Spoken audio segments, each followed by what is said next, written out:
and welcome back to another episode of Wild Beyond the Witchlight. This is the Carnival cards, starting back 8 years later, not out of game, but in game, as the characters have departed that strange twilight night full of stars, full of wonder, full of magic, and also full of a little bit of mystery. Or it feels as though they have been missing something over these 8 years. Several have had something perhaps taken from them.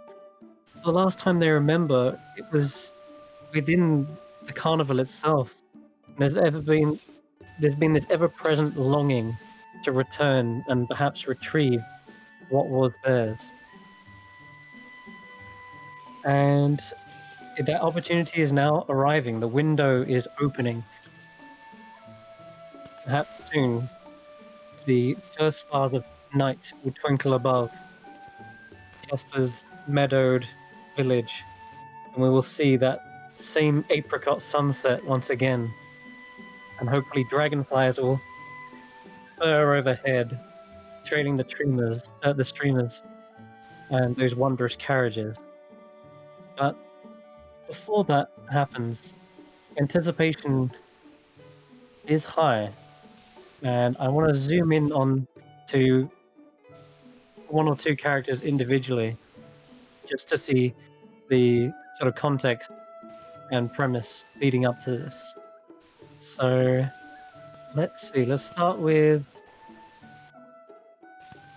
Tanwen again, as you're probably the closest to this, and a lot of what you explained last session in the backstory sort of answers most of this already.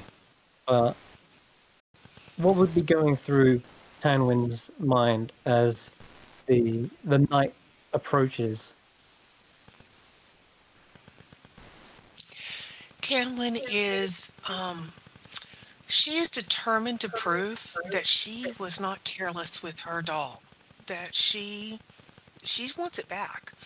Not for her parents, not for her brothers or her grandmother who's passed away, but for herself. She has spent the last 8 years trying to live up to all of her older brother's accomplishments. They are over a decade older than her, and she has had a long, hard slog. She's worked hard to learn to be a ranger, to be the best ranger she can so that her family is proud of her. She has kind of set aside all the things that she thinks are frivolous. She doesn't laugh as much. She doesn't smile as much. She hasn't played pretend since her grandmother died. So she's focused and kind of an edge, a bit of anger. That somebody took something important from her and she's going to get it back. She's not there to play. She's not going to be there to play. She's not going to be there to really interact with people except in terms of trying to find what was taken from her. Well, let's hope that perhaps you do get distracted along the way, as there is a lot of alluring, magical, fun attractions in the carnival. So maybe, let's hope, Tanwen finds the time to slow down and take it all in. Right.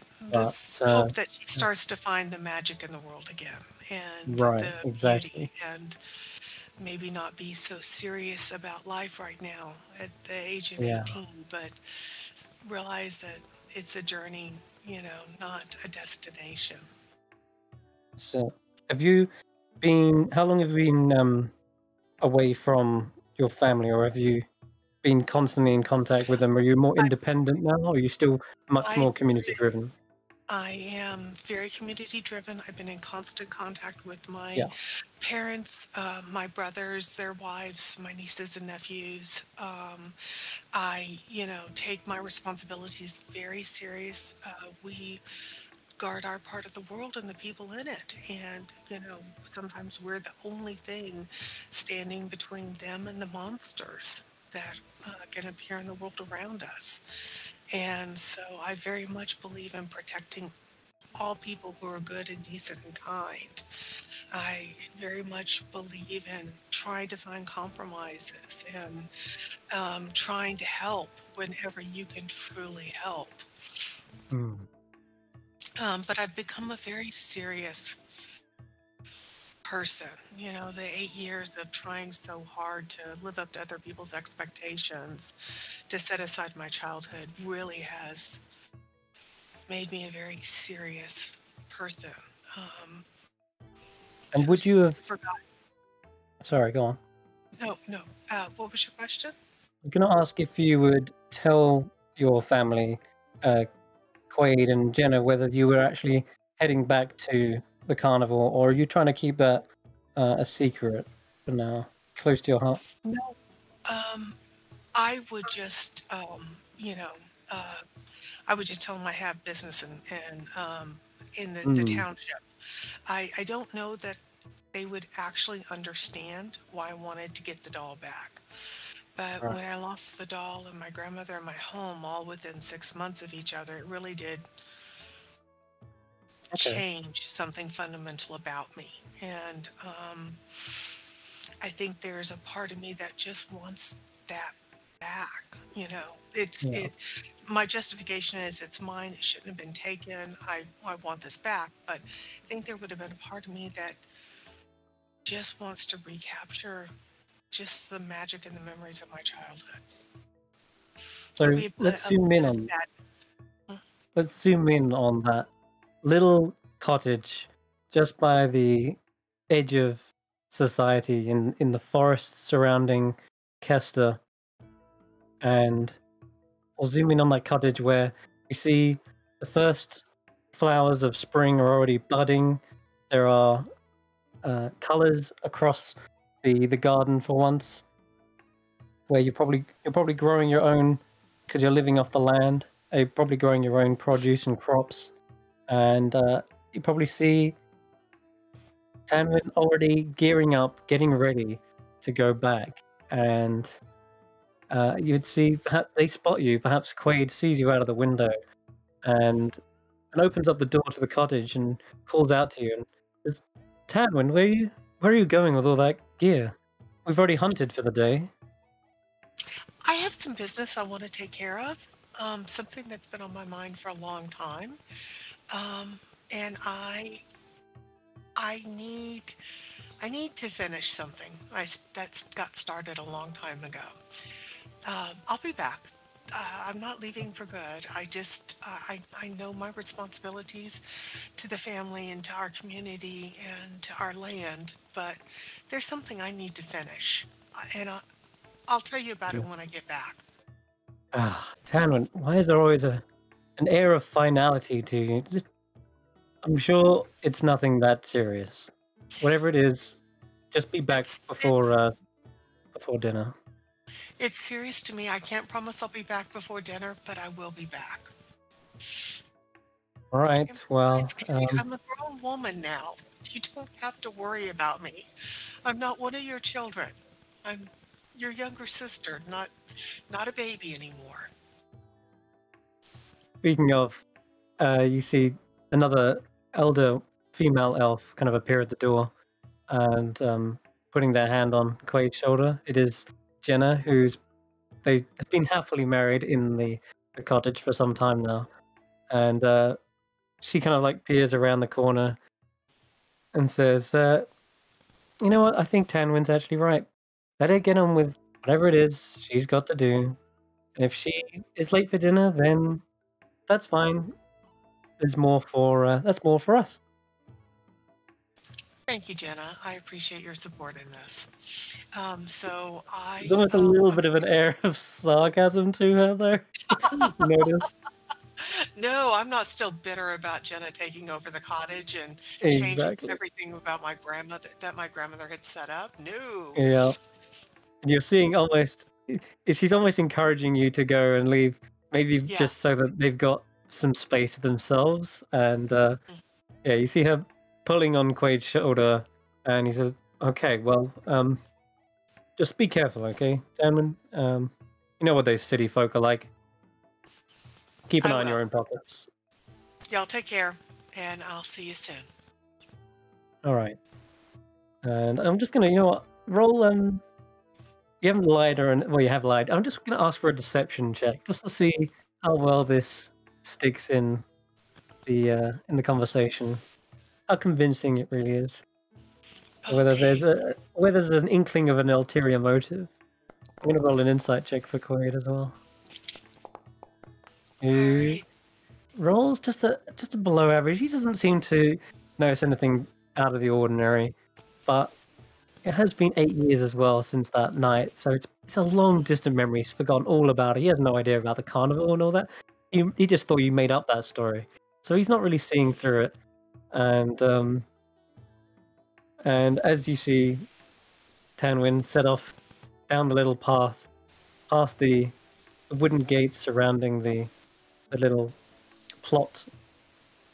You just see this first small little sprouts pushing through the soil, and yeah, you're heading off on your own journey. And again, the smell of soil and vegetation gives way to a sweeter scent on the air.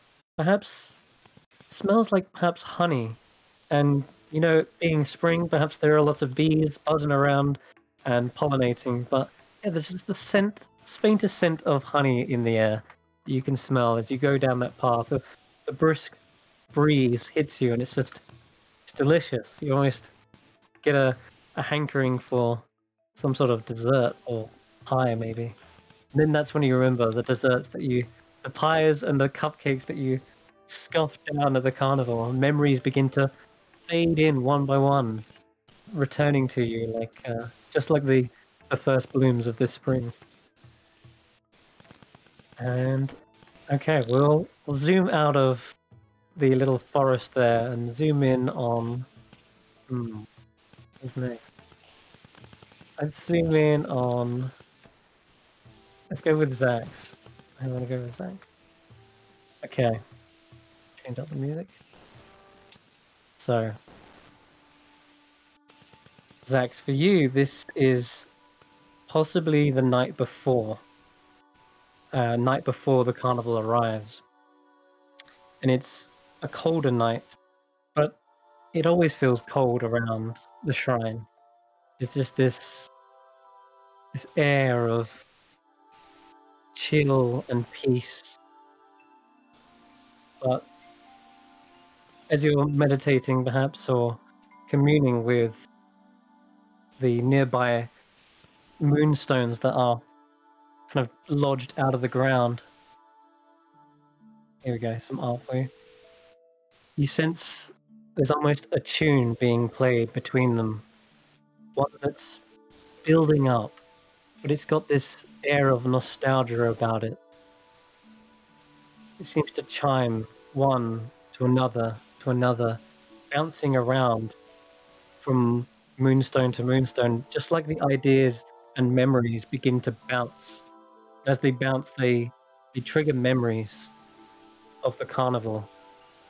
You remember it's tomorrow. It's coming. And it's almost like the moonstones have gained this knowledge as well, this anticipation, a shift in the planes as the Feywild begins to open its portals. The fairy mushroom stone, the mushroom rings begin to kind of hum with energy. And even now, you start to see perhaps small little fireflies beginning to be attracted to this grove. And normally, don't get much wildlife here. It's, like I said, a kind of cold and quiet place. But these fairy fireflies, sorry, are just like flying around, going between the stones. They seem to be landing on the ones that are chiming, and they seem to glow as the chime kind of goes off. And it's when you hear a voice from behind you. And it's a soothing but an air of authority to it as well. And you hear a voice say, I hope I don't mean to startle you. Never. Xaxx? Never. Just enjoying the night, you know? It's always nice to be out here and just listen. Do you turn around or perhaps recognize the voice? I know the voice. No, I know the voice. Not before I turn around. I do turn around, but I know the voice before I turn around. of course. This is Sister Morelli, who has been with you ever since you came to this shrine, ever since you were drawn here. She's taught you much. She's tried to guide you, but ultimately, she's more tried to teach you how to be guided. The stones have already communed with you many times, but tonight there's this building anticipation. And she mentions that, and she says, the air feels different. It's time. It's coming back. I can feel it. I don't know how to describe it. Just a sense that I need to go back. If I'm going to know who I am. Finally going to find yourself. Explore. See everything that could be seen. See everything that's already been seen. But from a different light, perhaps. The light of the moon. She looks up. She says, as do I. We've both found a peace within its cold, silvery embrace. But there is more to be learnt. There are still unanswered questions, pieces. She gestures around to the moonstones jutting out, like they've been kind of worn down. They less jagged, less shard-like, and more like pillars and small kind of stools. She says, this is just but one sight. If you are traveling to a distant land, know that you may also come across them there. Well then, if I do come across them, you'll know that I will still have a connection with you. Yes. I may not be the best student all the time, and I hope that I haven't been too lax with getting by on things, but I need to go. I need to do this. Better to have a lax student than one that's not interested at all, or a burden. You've been neither. Go forth. Find And these other shrines. I do always bring you some special drinks when I come back, right? She can't hide a smile, and she says, I look forward to your return. I know that you will find what you're looking for. I hope so. And I will be back. I'll regardless of what happens, I'll have presents for you. She I always do. Takes a short nod and says, then go forth with her blessing. And you see her hands open the palms to the moonstone, the larger one in the center. And you see a soft, silvery light begin to beam down, shine on your scales, reflecting into the night. And yeah, you feel divinity sort of just pour through you.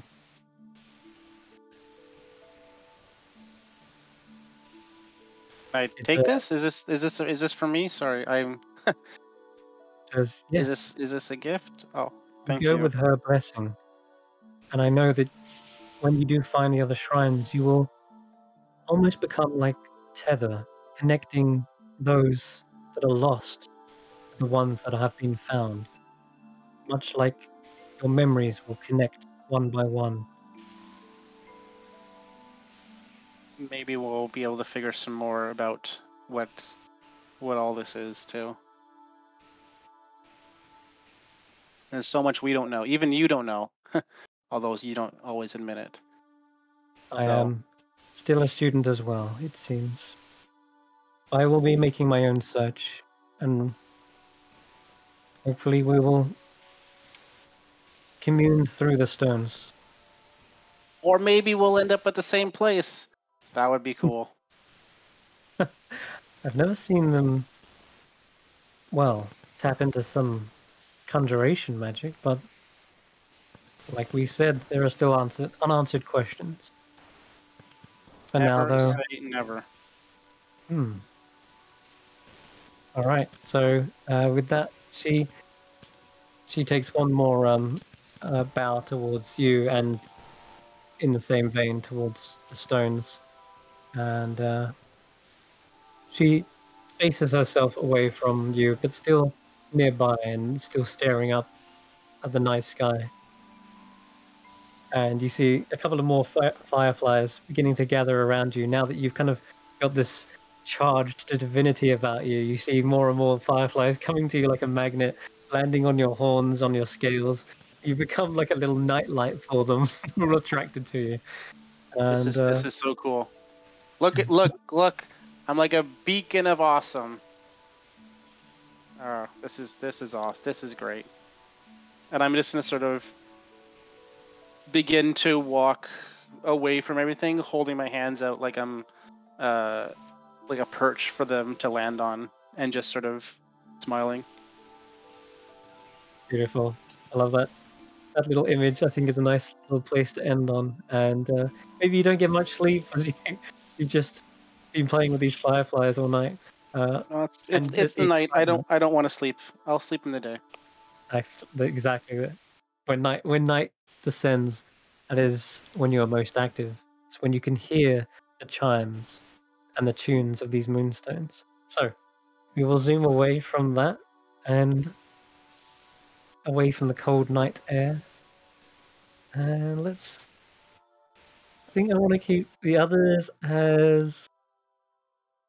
Yeah, hold on, Jamey. Okay, I think we'll go to Sarah Jane. So we'll go to Rodolfo, who's a new character for us here. So we'll start by actually asking for a description of what do we see as you make your way down a little farmland lane. It's probably somewhere near Kester as well, but just perhaps on the other side of the forest where there's more farmland, and on the bank of a river. And as you're heading down the farmland, you see there are little patches of pumpkins. And who is this character we see walking down this pumpkin field? He is he's a human. He is middle-aged, average height, average weight. He's got receding hairline and sort of brown curls that come down to about his shoulders, and just fabulous facial hair. Really just gorgeous, maintained. He thinks himself very handsome. He's dressed in mostly black and white, black leggings with a black sort of very well fitted jacket. And he looks like he should be in town somewhere. He doesn't look like he's walking on a country road. He's got, white collar, white cuffs with a little bit of lace. It's obviously well built. And he's got a satchel. He's got a couple of daggers and a little hand axe by his side that he's sort of keeping a thumb on just the edge of it. And he is perfectly comfortable walking down this farmland. There are pumpkins and orchards around, and this is where he's at his most comfortable. He knows where he's going, and he's been given a direction. So he knows exactly where he's going and what he's going to find there. He thinks.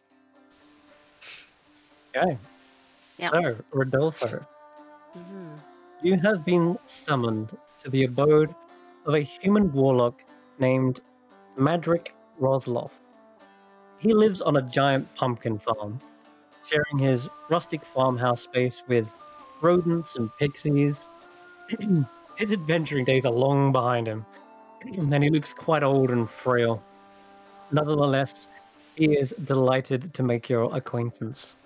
And let's see if we got some art of this fine, upstanding gentleman. Yes, here we go. Here's the little cottage that you've approached, and the pumpkins get bigger and bigger. They're ginormous. By the time you finally get to the cottage, they're the size of the cottage themselves.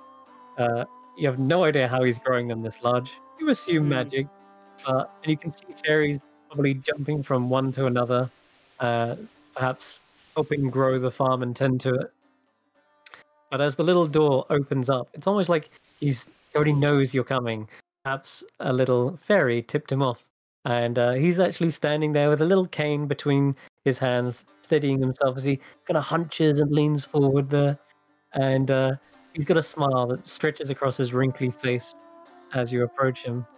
And here we go. This is what he looks like. Yep. He pulls out to you. I've acquired many treasures, made important contacts during my lengthy career. I would like to pass these on to you.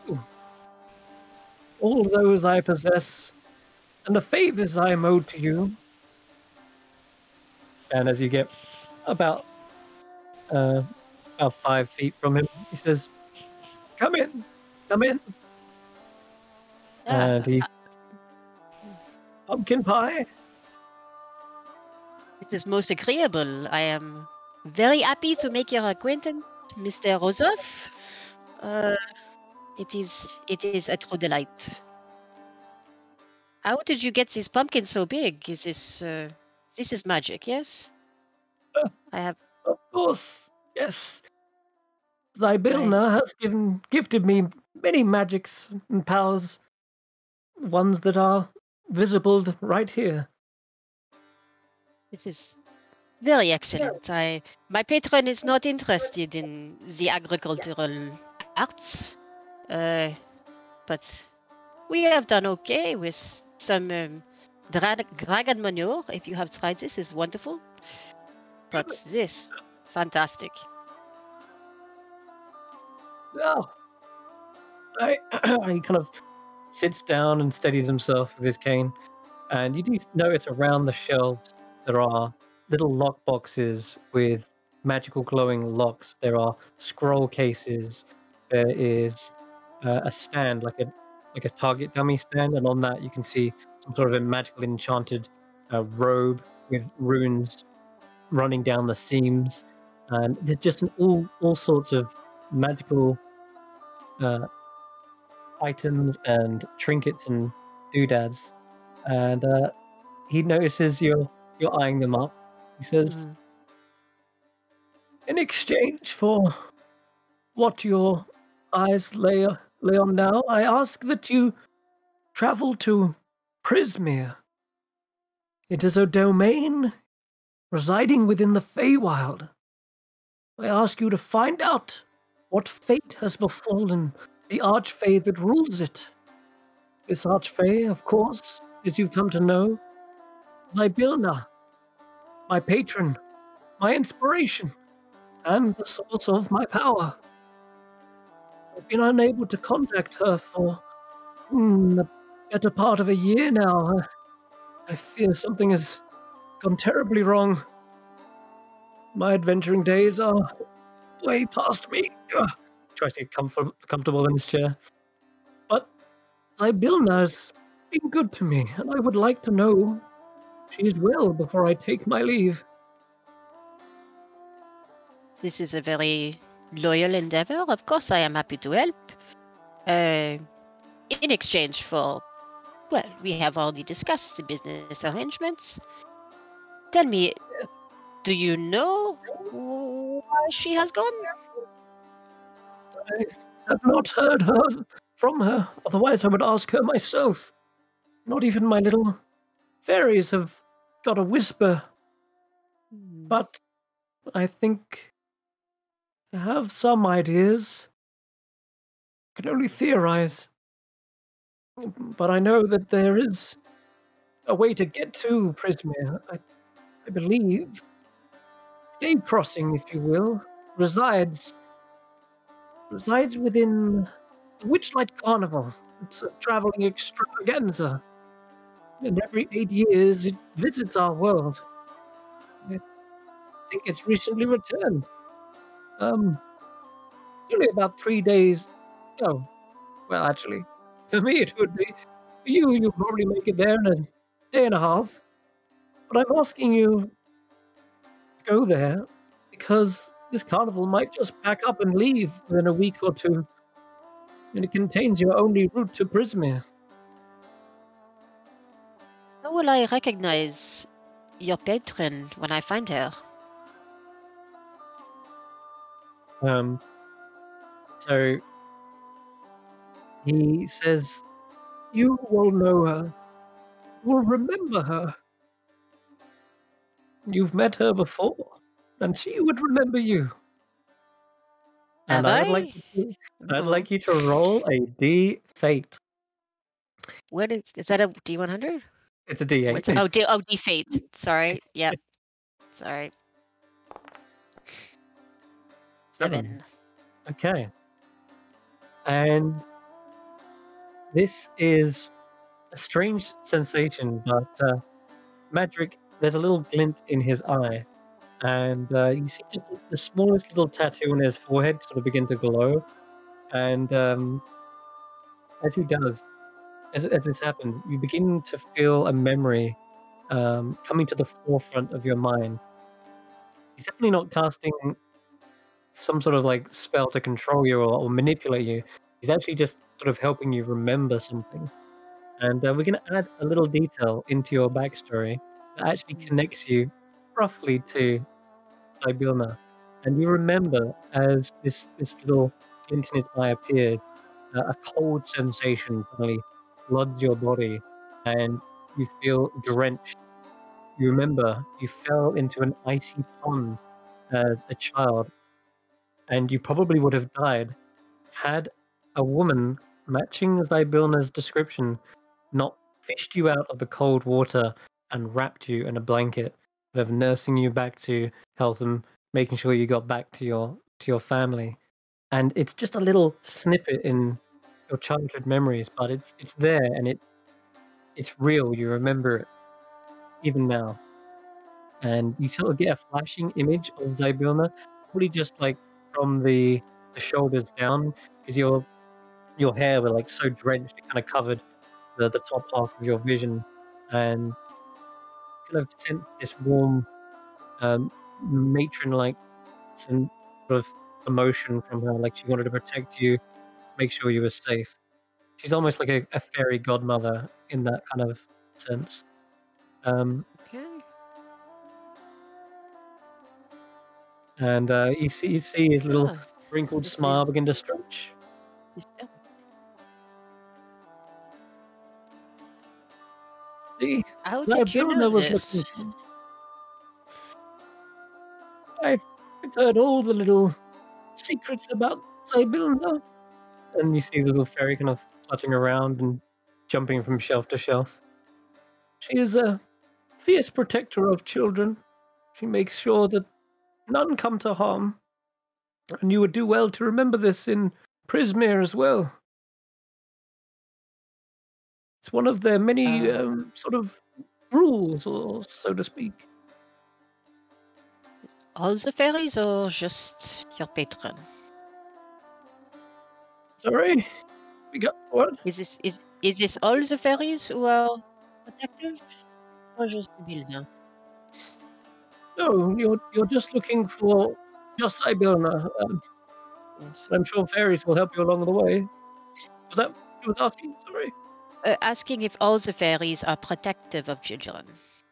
I Oh, do not have I children myself. see. I am not Oh, well, they fatherly. will definitely abide by those rules. If to break rules in the Feywild is to invoke their wrath of sorts, though they might.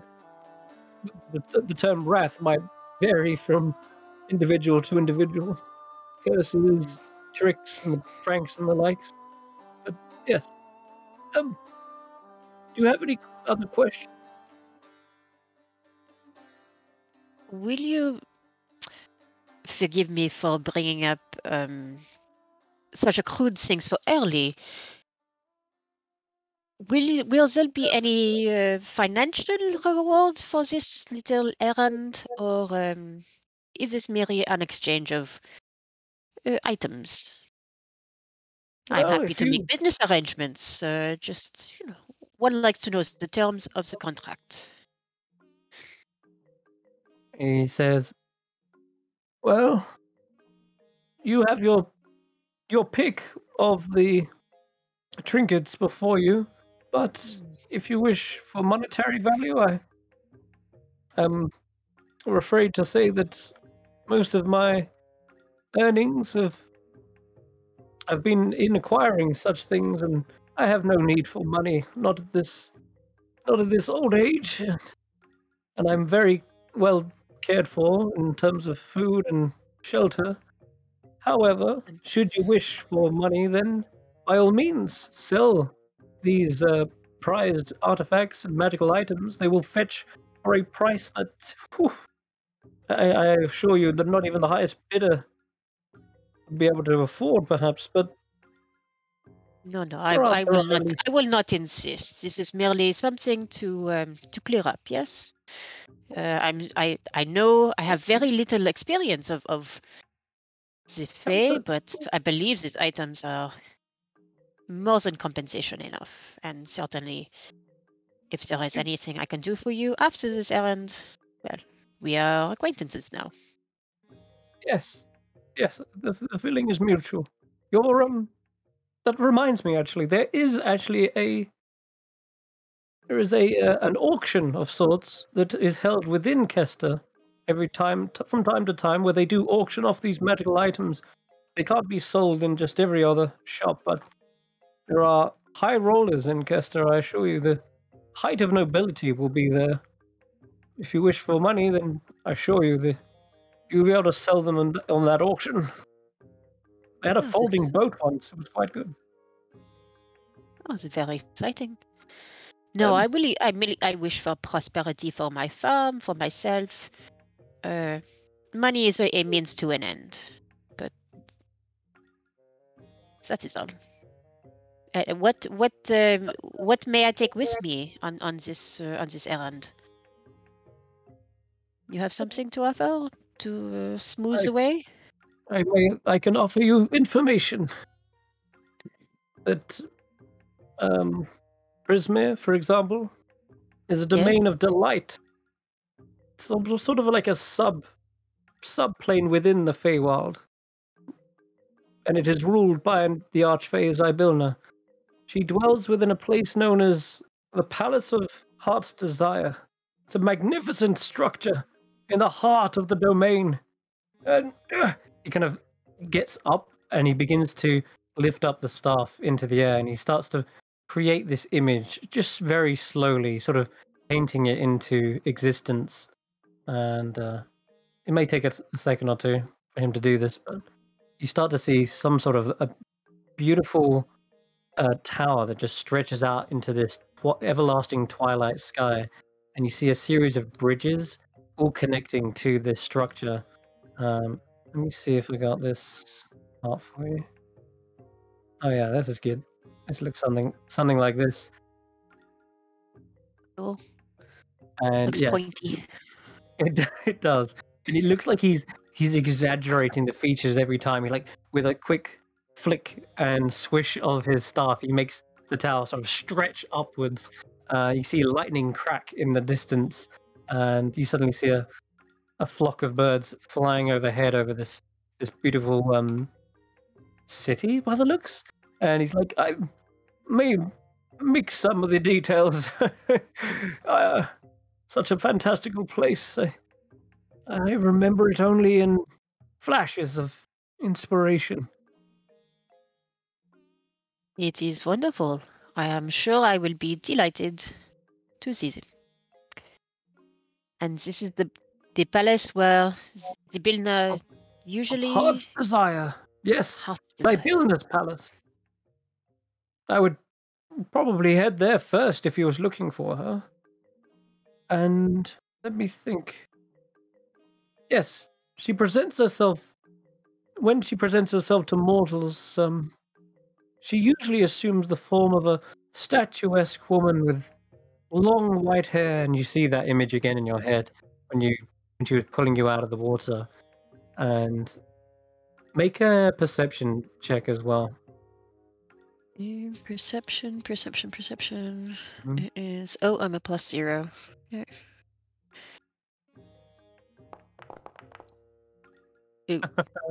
Yep. Okay. Make a note of this as well for yourself, because I want you to remember that there was something that you missed. So, just to torment you, no. So later, perhaps, if you replay this memory, that you might suddenly see it again the second time. But you do remember she had a distinctive mark on her just below the eye, but you can't remember for the life of you what it was. Your eyes were too blurry from all the water that was drenched on you, and you were shaking from potentially hypothermia, and that sort of blurred the vision further. You just remember there was something, a distinctive mark, but you can't make it out. And then he continues to ramble on. She would assume many forms. She's brilliant, secretive, and wise, and he goes on to continue to praise her. Does she have a particular area of patronage? A speciality? A favorite thing? Sort of a domain? Yes. Oh, secrets. I would say something like that, but also a protector. The protector of children is definitely one of her morals, her oaths, shall we say, or rules that she embodies, and by that nature will spread into Prisme. She's a godmother. Excellent. Very well. I thank you for this information. I will do my best. And before you go, the carnival, it is run by a pair of Shadowkai elves. They are natives to the Shadowfell, but I'm sure there's a story as to how they acquired a magical carnival in the Feywild. But I believe you're looking for a Mr. Light, I think. I assume he's still in charge. And I dimly recall that Witch and Light, they probably... There was a story about how they acquired it some 100 years ago. From an Eladrin, I think. The name escapes me, I'm sorry. But I think this is enough information for you to start your venture. Well, I suppose it is a place to start. I will see how I get on. I cannot guarantee how long this will take, mind you. But well, you will hear from me if I have any results. Oh, one of the nearby fairies is like, sort of cringing and grimacing, like, no, don't mention that. One of them mimics like a slice across the throat sort of thing. I'm sorry. As if to say, I did not mean to misspeak. Don't mention. Oh no, what? Sorry, my hearing isn't all that. But yes. I was just saying this pumpkin pie. Wonderful. Oh yes, finish your pie. Would you like a slice to go? That would be delightful. This is All right. nutmeg, yes? That's the name of my fairy as well. A nutmeg. Would you gather up a slice and And you see them magically parcel up a slice of pumpkin pie for you to take on your journeys. And he says, "Well, I bid you good luck on your journey. Find the carnival, find the crossing, and find my patron." Adieu, Monsieur Rosoff. I will do what I can. And he, takes tucks away the slice of pumpkin pie and walked out the door, still admiring the agriculture and kind of making note of how they're planted. Brilliant. All right. Okay, and away you go. You're given directions, of course, as well. And as he says, it's only a day and a half journey for you. So you begin heading out of the pumpkins, and you start to see all kinds of magical phenomena as you begin to approach. Not just in this pumpkin patch that there are the weird vegetation. You start to see strange patterns within the bark, like twirls and swirls within it. The leaves seem to change and shift color, and then suddenly it hits you the scent of cotton candy is in the air. It becomes twilight very, very quickly, even though you're pretty certain that you haven't been traveling. Well, by the time you got here, you should have maybe traveled and got to here about noon. You can already see the twilight is descending quite rapidly. And I think rather than zoom in on the other two, we will join them. They will have a little section for themselves, but once everyone has finally met back up. So, yes, let's go to this. Carnival.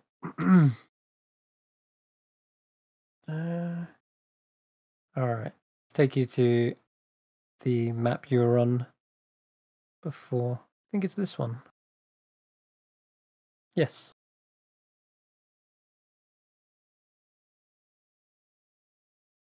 All right.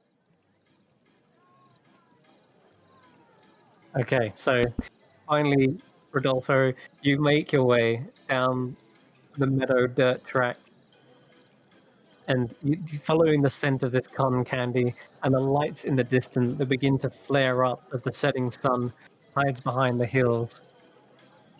And already you see the life is already abundantly clear. People are queuing up by this ticket booth, and you can hear laughter, cheering, and singing in the distance. And you start to see down below there is a small group of mismatched adventures, shall we say? We'll jump over to those now. In fact, as I believe Xaxx, you witnessed. You're already here. You were probably early. You already witnessed the giant dragonflies whirring overhead. You saw the low mist curling over the ground, and through a floral archway, you glimpsed the wondrous and vibrant creatures: elf stilt walkers, dancing fairies, painted performers. Everywhere there is laughter, pixie dust, and bubbles, and the wistful tune of that whistling calliope that's just so ever present in your memory. The last memory, or rather, should I say, your first memory of being here.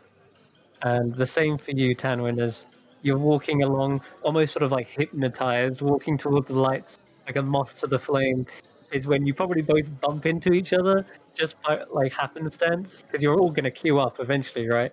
So Tanwen, Xaxx, you kind of bump into one another at this point.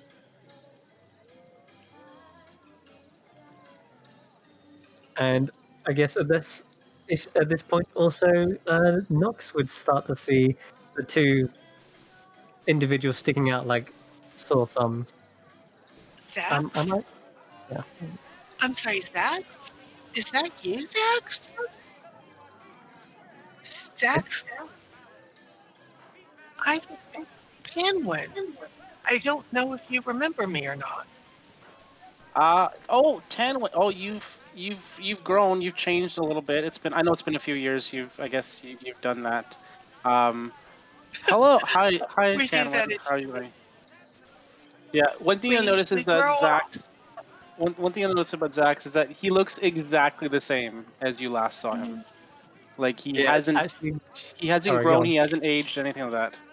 Which is fitting why I think Tanwin spots Xaxx and sort of calls him out, and you turn around to like try to figure out who this elder looking elf is. Not elder, but older. Sorry. Hold on. Xaxx, you don't look a bit different at all.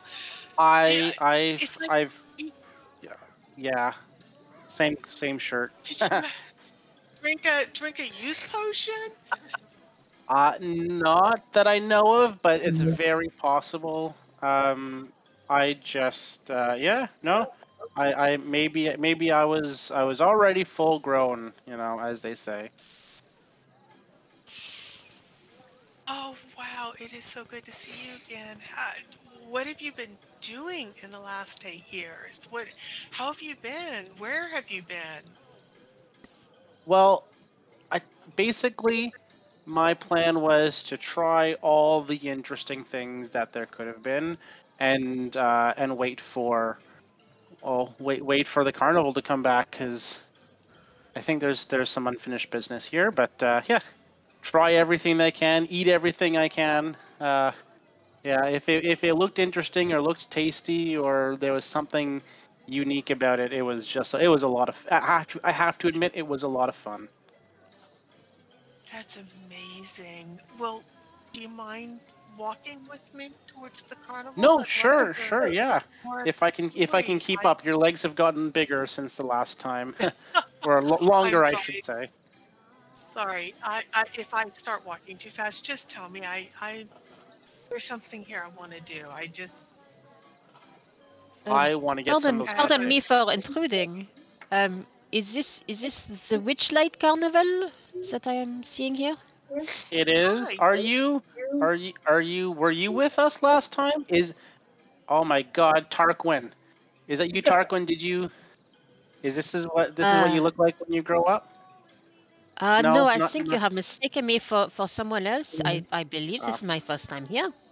okay, But sorry. you seem to know the way, so if you do not mind, I will follow you in. Sure. Yeah, we've both, me and my friend here. This is Tanwen, and I'm Xaxx. Hello. What's your name, Mr. Gentleman? Uh, my name is Rodolfo. I come from the Basque Country. Uh, very delighted, enchanté to meet you, Very enchanté Mr. to meet you too, Mr. Mr. Rodolfo. Xaxx, Miss Tanwen. Well, yeah, it's. Um, I think there's a ticket booth up here we can go to actually get in properly this time, Tanwen. Right. As you know, Um, we, you don't want to chase Juniper into the carnival on the backside? no, I'd prefer not to get kicked out this time. That was an amazing day. I've never had a day like that since. I have been dreaming of those cupcakes ever since. Ah, you Uh, two are all friends, I see. Well, No, friends in the This is sense that we had one magical day together years ago, as you know, and then yeah, and then here we are. I wouldn't call it magical. you see, there is a gentleman behind you, and he seems to have been overhearing this conversation as well. Looks like an elf, Tarquin? but they have kind of horns growing out of their head with Oh, red hair and a kind of a long beard that trails and changes color as it gets to the tip. He's got bags and crow's feet and wrinkles. Very old, yeah. If this was an elf, you'd imagine he'd be in like 700s, maybe. What do you mean magical? It was horrible when we were here. why do you say okay. horrible? Did you not play the games? Did you not eat the food? Did you not We're meet the We all most did. amazing people? when we were here. Yes, You were with. we. Oh, Wait, what was your name back then? Was it Nox back then? I can't remember. No, Moxie. it's who's Knox? I've always been Solomon. Don't you remember?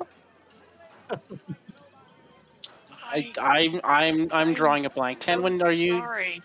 Yeah, I Sar. don't remember. I'm so sorry. I don't remember. Were you running a booth? No, we chased that horrible, horrible little creature into here.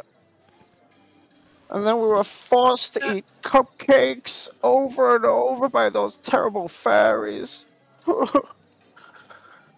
I Yeah, I remember that stuff. My memory's not always the best. So I apologize if I did have a magical day with you, 16 years ago. But 8. welcome to you, Miss. What's your name? Tarquin. Say that for everyone. Solomon. Solomon. Why does no one remember me? Oof. I'm No one ever so remembers sorry. me. Did you? Solomon, you Solomon, are very memorable. It's nice to meet you. Oh, Yeah. I don't remember you though. No, Rodolfo's new. Rodolfo's definitely new.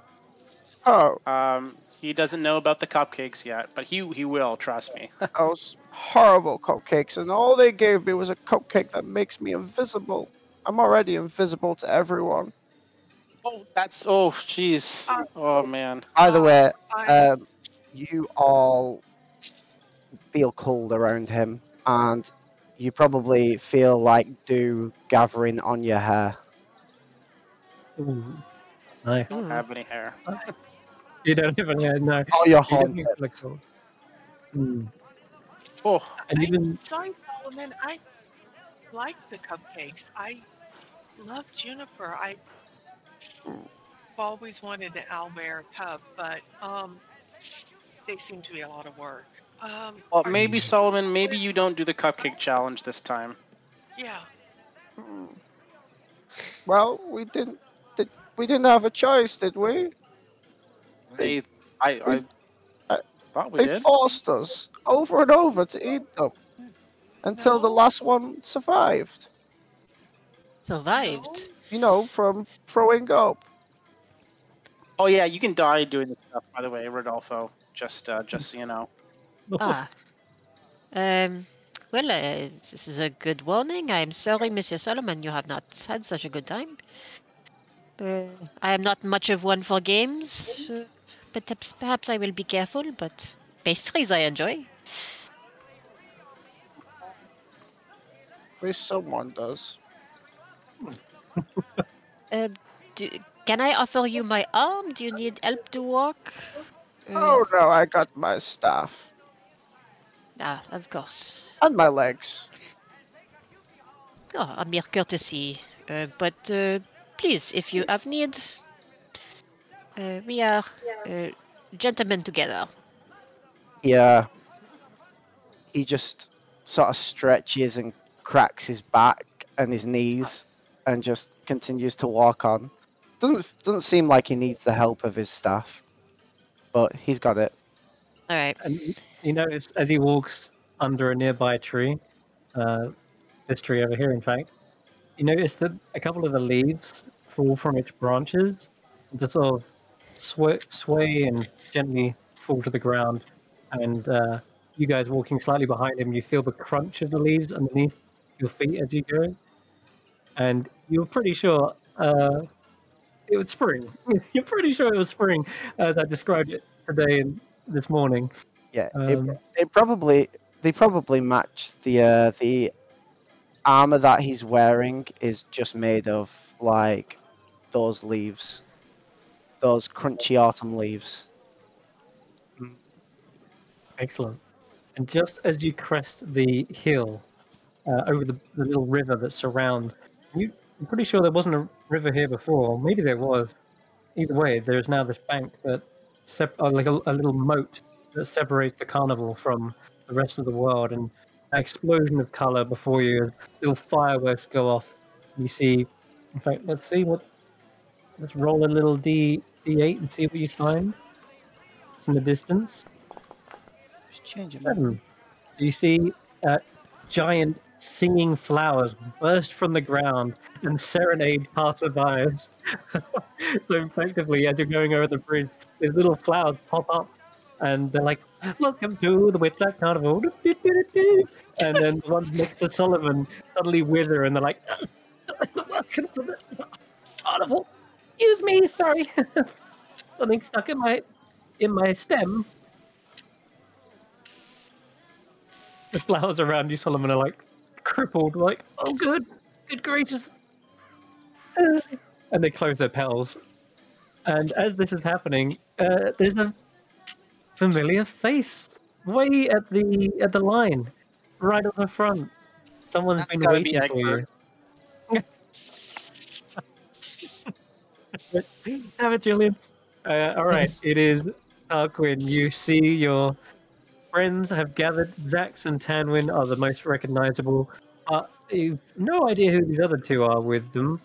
Although, maybe they've made some friends in the 8 years that have passed. Yeah. However- Or Egbert just aged horribly. Oh, It's God, yeah. Rodolfo. You know, however, there is one way to find out who's who, Yep. and that is the carnival cart. But yes, I will turn it over to you. You see them coming over the bridge, and yeah, they are approaching the ticket booth at the moment. And you see a goblin poke its head out from behind the booth. But I'll let you say your greeting first.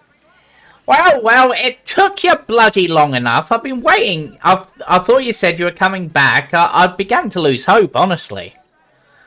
Honestly. I was early, just so you know, I was early. This is Tarquin for sure, right? Are you Tarquin? I mean, Oh my could goodness. you mistake me for anyone else? I mean, No. clearly Egbert's aged horribly, and Moxie has apparently turned into something. I'm not quite sure what you are, but anyway, welcome back. Let's see your tickets. And looks at the two of them that he recognizes. Can people stop calling me that? But- We haven't purchased our tickets yet. I don't have a ticket. We need to purchase them this time, I guess. Yeah. And I don't even remember from last time, honestly. Yes. I believe I must purchase a ticket. Yes, you How we to get by? you and Redhead there, but these two have their own special tickets, as well as the tickets they need to purchase. Oh, Cards. I'll walk up to Tarquin and then quietly just show him secretly a 6 of clubs. Excellent. Good. Then I will also up. I've got to dig out my pouch, my backpack for a moment. But I find my King of Diamonds. Is it all like crumpled and like it's got like dirt over it? No, it's buried down below. I had Okay. I had And it- Tanwen as the Red Joker. Oh, I am so sorry. I might have got you mixed wrote up. the wrong thing down. No. Yeah, I have Red Joker. It's Red Joker, yeah. Okay. Yeah. Right? I had Moxie Okay. as the Oh, wait. Ace of Diamonds. Okay. So Okay. Speaking of, Because mine was a present from one of the very few friends I ever had in my life. The card will look new. It will have been kept as clean as possible. It would have been kept in a special pouch in my backpack. Well, okay. in a contrast to that, Solomon walks over. He's like, Taki, you left me behind and gave me this, and all it did was cut my finger over and over. And you see on his fingers, like across his hands as well, he's just got like leaf-made bandages and plasters. And the card he gives to you, it's a lot redder than the Ace of Diamonds should be. It's covered in blood. oh god. Okay, so you are the person from last time, but you don't want to be called Moxie anymore. I've got it. Got it. Honestly tempted because of the way you've treated the card, but still, what am I meant to call you? You don't remember me either. We were best friends. I'm Solomon. Well, Solomon. Sorry, it's been a while. I'm sorry, Solomon. Have a high five in response. Ow, my hand. I don't know. Got... Right, well, as you three have done your solemn duty and returned the Solomon card... duty. Yes. You can keep the cards, but at least you brought them back. I will go speak to the ticket person for you. And you know what? I'll speak to them for that new person who came with you as well. Oi! Gobbo! Aye. Yeah, you know those tickets are no good. Yeah. You need actual tickets. I know, but this was a test for them to see that they could at least keep their promises, because, you know, it's important. So, Okay. what you planning to charge these lot for tickets, then? Including this one here. I like his moustache. Greetings, fair goers. You see a silver statue of a dancing fairy is mounted on the roof of this ticket booth, surrounded by fluttering butterflies. A portion of them seem to split away from the ticket booth. The goblins are like, hey, get back! And they seem to circle around Tanwen for some reason. No idea why, they just seem to be attracted. And they flutter around like a halo. Hello. And he looks Y'all are over. just beautiful. They seem to match the colors of the so twilight beautiful. sky as well. And the Rodolfo booth is not interested in any of the fairy nonsense. He's got his money out, or he's got his little pouch out, and he's wanting to know how much a ticket costs. And he would be tapping his watch if he had a watch. Like Xaxx is putting his arms out as if for the fairies to land on. already. So you step up to the kind of muddy entrance to the ticket booth, but despite the mud, the booth is decorated with an animated depiction of the night sky with shooting stars arcing across it, and the elderly goblin perched behind the ticket counter, peering at you quizzically through the spyglass. He's got an entire spyglass in there. He lowers it and looks at your coin purse and says, "Okay, please. adult tickets are 8 gold, and the child ticket is 3 gold." This is Tarquin's like, no. I think you've got it wrong there, Grandad. If you remember, for my friends, you know, discount because they're my friends, right? You know, staff rate. Is this one you? I thought I just heard you say that you didn't recognize a couple of these individuals. Well, I didn't recognize Solomon at first. He's changed a bit. But okay. And as for Rodolfo, This one's not your friend. no, but I like his mustache, so I'm going to use my staff discount on him as well. Their discount. You can't pull a fast one on Nicholas Midnight. Now, I'm afraid it's 8 gold, or well, unless you got any other things you can pull out of a hat. I am happy to pay the 8 gold, but I really do think you should post your prices. Clarity in business is a way not to make sure people do not get cheated. How about, Mr. Midnight, a little game? I know you like games. I don't. That's why they put me on the ticket booth. I meant games of chance. You know, you might win a little something. What kind of game? Ah, Is it cupcakes? no. And what are the rules of the game? Well, If Tarquin's going to play for us, will he suffer consequences if he loses? And if so, what are those consequences going to be? that's the thing. Now, Nicholas here, he likes a game of cards, I'm sure. What? I can tell you the rules of pricing and the rules that Mr. Witch and Mr. Light have. Ah, you're so boring, Nicholas. So boring. Come on. All right. What is the game? Go on. Right. So, I'm gonna have Mustache Man here take a card from my deck of cards. Okay. In fact, And what? if you can guess in 3 tries the card that he's got, they'll pay full price, and I'll even give you some extra gold. But if you can't, then they get in half price, all 4 of them. Okay, I see. All right, I'll do you one extra here, Tarquin. How about this? I'll give them a ticket for free if they win. And if they lose, they not only have to pay full price, but rather than you giving me extra gold, you have to make a pact with me, Tarquin.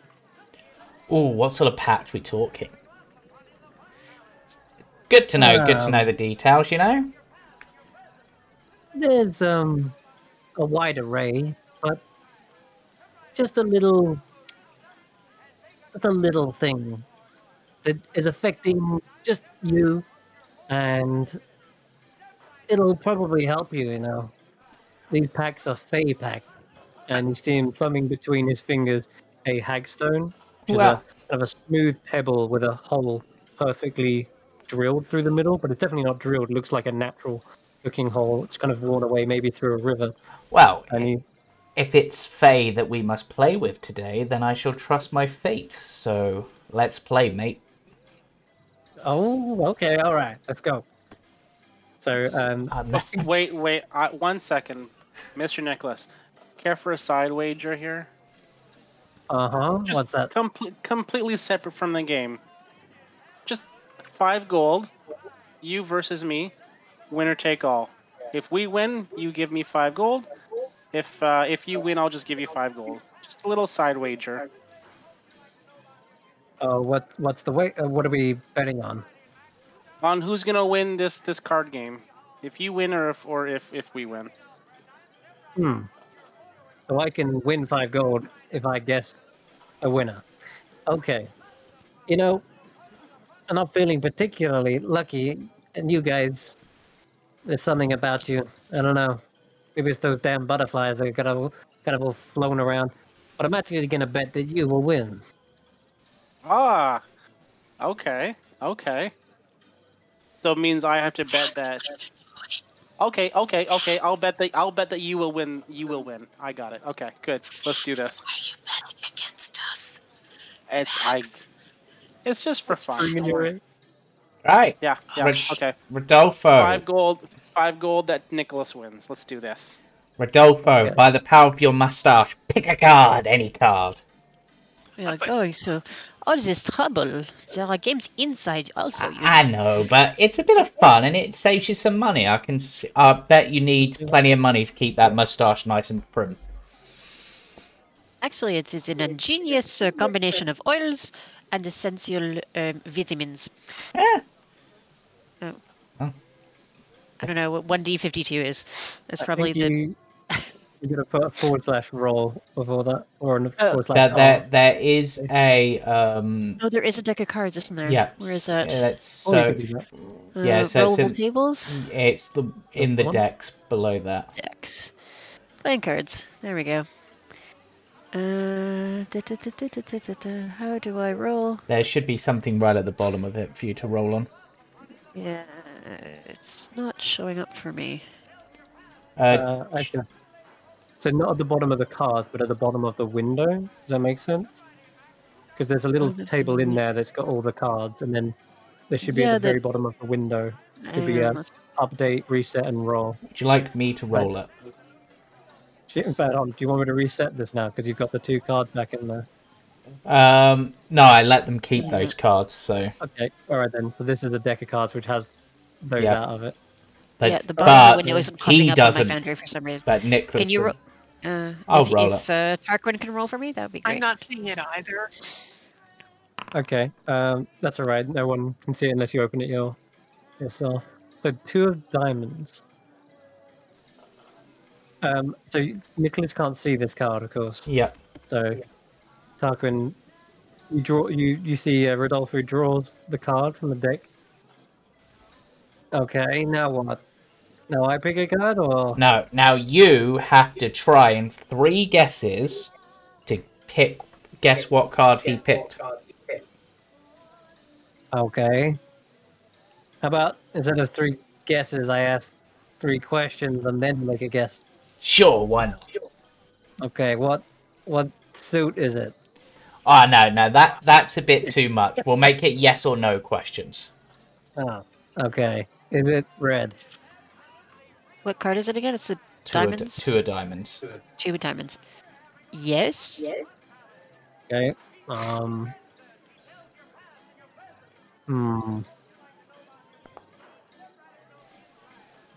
What does the suits go? Goes clubs, diamonds, hearts. So he goes, is it a heart? No. Okay, so it makes it a diamond. Okay. Come on, Nicholas. All You're right, close. now just You can do this. Just gotta get the number now, and he's gonna. Is it between 1 and 8? Yes. Okay, that narrows it down. I'm gonna guess it is. So it's not a picture card either. Although it could be an ace. The ace okay, is so the 1. yeah, ace is This is either not- 1. But this What's is the not a 2, picture. If 3, we are 4, being 5. literal. All right, I'm gonna roll a d8, and you're gonna guess whatever that one is. Nicholas. No, is it the 4 of diamonds? It is not the 4 of diamonds. God damn it. I don't want an 8 chance, pretty much. Nice try, though. Nice try. I'd certainly give you that. Good. Well, looks like my friends, Mr. Mustache Man here, get their tickets free then, ain't it?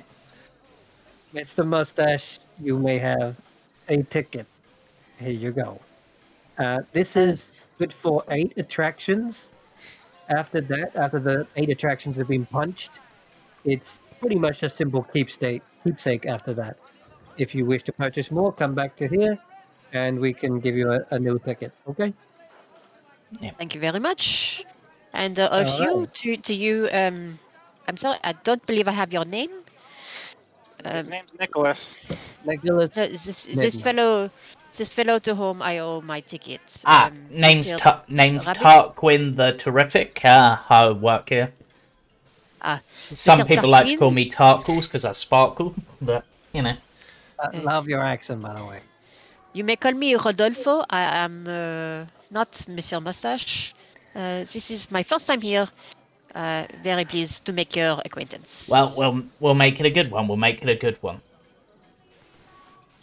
Hey, you just got you a free ticket. Pretty good at first impression. And then Yeah, Tarquin yeah. sort of looks at Nicholas and just sort of leans over and goes, "You know, I'm just curious. What pack did you have in mind?" Oh, me. You wanted to know? Yeah, I'm Okay. curious. I mean, I might still Sure. take it anyway if it's a good one. Roll a d8. Always gonna be a d8. Cool. I was gonna have you not talk about your favorite subject. But, ooh, what is my favourite subject? The carnival, probably? Or magic cards? Which have been very tricky. I would Or, have just laughed. I mean, it would be myself, I guess. Oh, right. You wouldn't have been able to talk about yourself. I mean, Which would have been much hilarity. it would have been, but maybe next time. Maybe next time. All right. Roll up next. And Solomon, you step up. And what's it going to be? 8 gold, or do you feel like making a pact as well? Wasn't the bet for all of our tickets? Or was it Oh, just mine? no. That's good. Nice try. But no, that was just for you, Rodolfo. Ah, well. I tried. I thought thought it was for all of our tickets too. Honestly, I thought that was the deal. Yeah. honestly, so did I. But I reckon Yeah. I saw that, Nicholas. You were clever there. You worded your reply in just the right way at the right time. Very sneaky. You'll have to get used to that round too. Sorry, guys. I never Rodolfo said it is was gonna- for all your tickets. He's gonna go ahead and start walking past. Like he's not part of their group yet. He's not Okay. gonna wait for them. He's walking right into the Sure. carnival, I'm and he doesn't think it's sorry, my rude friends. either. I'm sorry, my Sorry. friend swindled you, Nicholas. Do you take trinkets? I don't. I haven't taken a trinket in a long time. Isn't that what we deal in? Mm. It's a strange custom that people like us. You're gold. not wrong, sir. What was it, Solomon, I believe? You're not wrong, actually. What have you got, actually, out of interest? Would you like for your speech to be more refined? Okay, go on. What's wrong with my voice, though, firstly? I mean, it is a bit gruff, but... I didn't. I'm sorry. I didn't mean to insult your voice. But, it can. It's my hearing that's the problem, and you see him bring up, like, an ear horn. Oh, I don't have anything for that. But people will be able to hear you better. Okay, yes, that works. I put the pearl of what is it? Pronunciation, allocation. Oh, yeah, that little thing. Huh. He looks it over. Elocution, that's what it is. Yes, I remember now. Okay. You sure you're willing to give this up? I can sense a sentimental value about it. No, it's just a stupid rock. You know what? Just for you, and because you're right. This brings me back trading for trinkets. I'm from the Feywild too, you know. And he's handing you a ticket. He says, "Go on ahead. This is a worthy payment." So you're taking the pearl? I think I shall. Thank you very much. Okay. But you have a great time, and watch out for children running around everywhere. Yeah, they're Just- horrible. As you go in, you see there are two girls in face paint, a lion and a heart, and they seem to be squabbling over a painted wooden crown, and at a stool that their mother has just won for them. And one of them snatches it and starts running. The other one roars like a lion and chases after them. You have to like dodge out of the way of these children. Sticky fingers. Okay, and next. Xaxx, do you want to go next? Okay, I'll go. Okay, so I owe you. I had faith in you, Mr. Nicholas, and I'm a little disappointed if I'm being honest.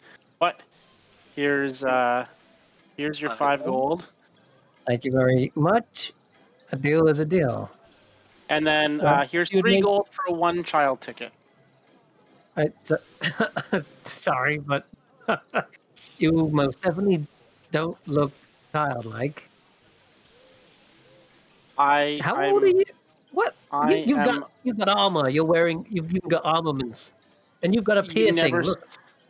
Well, in my culture, it is perfectly normal for people to get piercings when they turn 10 years old, and I am the ripe old age of 11. Roll a deception check. And let me just check something. Characters who attempt to deceive Nicholas must roll against his insight check. Okay, so I will roll insight. You can roll. Ooh, that's good. Well, it's not Pretty bad. good. Okay, let me just check his insight. And also, why is it so low? Why do they put a guy who's supposed to be checking tickets? He's such a low insight. All right. Um, I think he's got to roll like a 19 or a 20, basically, at this point.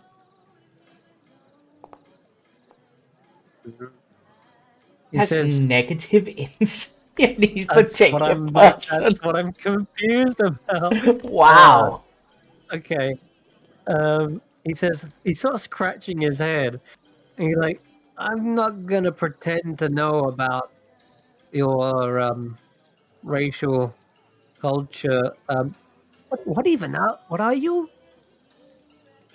Are you I'm a lizard? Oh, No, you've oh, never seen a sorry. dragon. You never seen a dragonborn before. This is apparently what I am. I've seen fairy dragons, but not a dragon born. No, that's totally new. Plus, I've Oh never seen well, something of that color. it is. I am a little bit rare in the sense of most of my kind are not this particular hue. Okay. But Well, I do apologize for assuming your age. Yes, a child ticket coming right up, thank you, and he hands you a child ticket for only 3 gold. thank you. I will, Okay, you Mr. have Nicholas. fun. I will And definitely have fun, and I will tell my, uh, well, my guardians who are oh, with me here oh, about all the experiences. Bye. and also because you're a child, make sure to go have a little so say hello to that tree over there. That little you see him over there. He points towards a strange looking tree that it looks like it's still inanimate at first, but as you see a bunch of kids run over to them, you suddenly see it move, and a pair of butterfly wings have been attached to like the the trunk, and a face opens up and smiles. In fact, here, here's the artwork for them. And he says, "Go say hello to Northwind. They'll give you a little gift for joining the carnival, okay?" Oh, that There's sounds Northwind. amazing. And you can Northwind, even stroke Red, the little squirrel. You'll have lots Red of fun. and Northwind. Okay. Thank you so much, Nicholas. Okay, have fun, little fella. Where's Northwind? I'll head towards wherever Northwind is. Oh yeah, we'll grab Northwind and put him on Like the over map. here? Yeah, he's over Uh, here. And he suddenly stretches his limbs out, and it's in fact, yeah, we'll do this. Do this now. In fact, so see, where is he? Apartments, apartments. Actually, we'll do Tanwen first, and then we'll get to that 'cause I'm finding the notes for him. Okay, so Tanwen, last one in your little group. Yes, I just want to pay. And I have to pay an adult ticket. I am an adult. So let me give you 8 gold because my people are getting away. I need to go catch them. So can I just pay you or do I have to play a game? You can pay me unless you want to keep a hold of your gold. I'm kind of in the mood now for making more Fey packs, but you can pay as well if you would rather take that than a pact. I'll I'll go ahead and pay because they're getting away and I want to see Northwind too.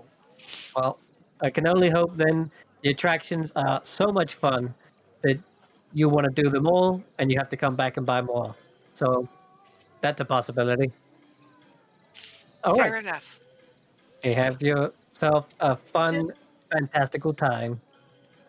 At a gold, thank you. please. Simran, how do we deduct 8 gold from our Okay, so inventory? you go to your inventory, and at the bottom, you can just click in the field where it says gold, and you can either type in the new number or you can highlight the number and change it to 8 or delete it. Sorry, to 2 rather. You got 2 gold left now. So it's on your inventory sheet at the bottom of the inventory sheet. Okay. Do you see it? No, I see weapons and consumables, but I don't see gold. Yep. I'll look for it. It may It's just it's be. it's right at the bottom where it's got a little 0, and it's got 0 platinum pieces, PP. It's got 10 gold pieces and 0 electrum pieces, 0 silver. Okay. It's It's at the bottom of the sheet. You don't have to scroll down to get it. Oh, there. Look, James has just sent a little image in the chat, I think. Yep. That's what you're looking for. Okay, I think I found it now. Thank you so Perfect. much. Okay. All right. As you all head in, you see a giant dragonfly swooping overhead, and its rider spills a drink nearly over you guys, but it ends up going over the group of witchlight hands who seemingly play it off and laugh as their makeup is suddenly running down their faces. And they're like, well. Watch where all you're right. flying, you daft idiot. Oh, sorry. You hear a dwarf from the top of the dragonfly. I can't control these things. They're so... Whoa! And he flies off in the wrong direction again. Dwarfs. Who lets them fly those things whilst drinking? It's just a terrible idea. Never drink and fly. Okay. If I may, it seems poor business management to have riders who cannot control the animals during opener hours. You're telling me. You're telling me. Is there an HR person we can talk to? Yeah. Regulations? I'll mention it to one of the big guys later, but anyway, so Xaxx is off to speak to Northwind, and you're going over there too, Tanwen. Well, Xaxx might have got there before I gave him a chance to mention it, but I'll mention this to you, Tanwen. Whatever you do, don't tell him any secrets. He will not keep them.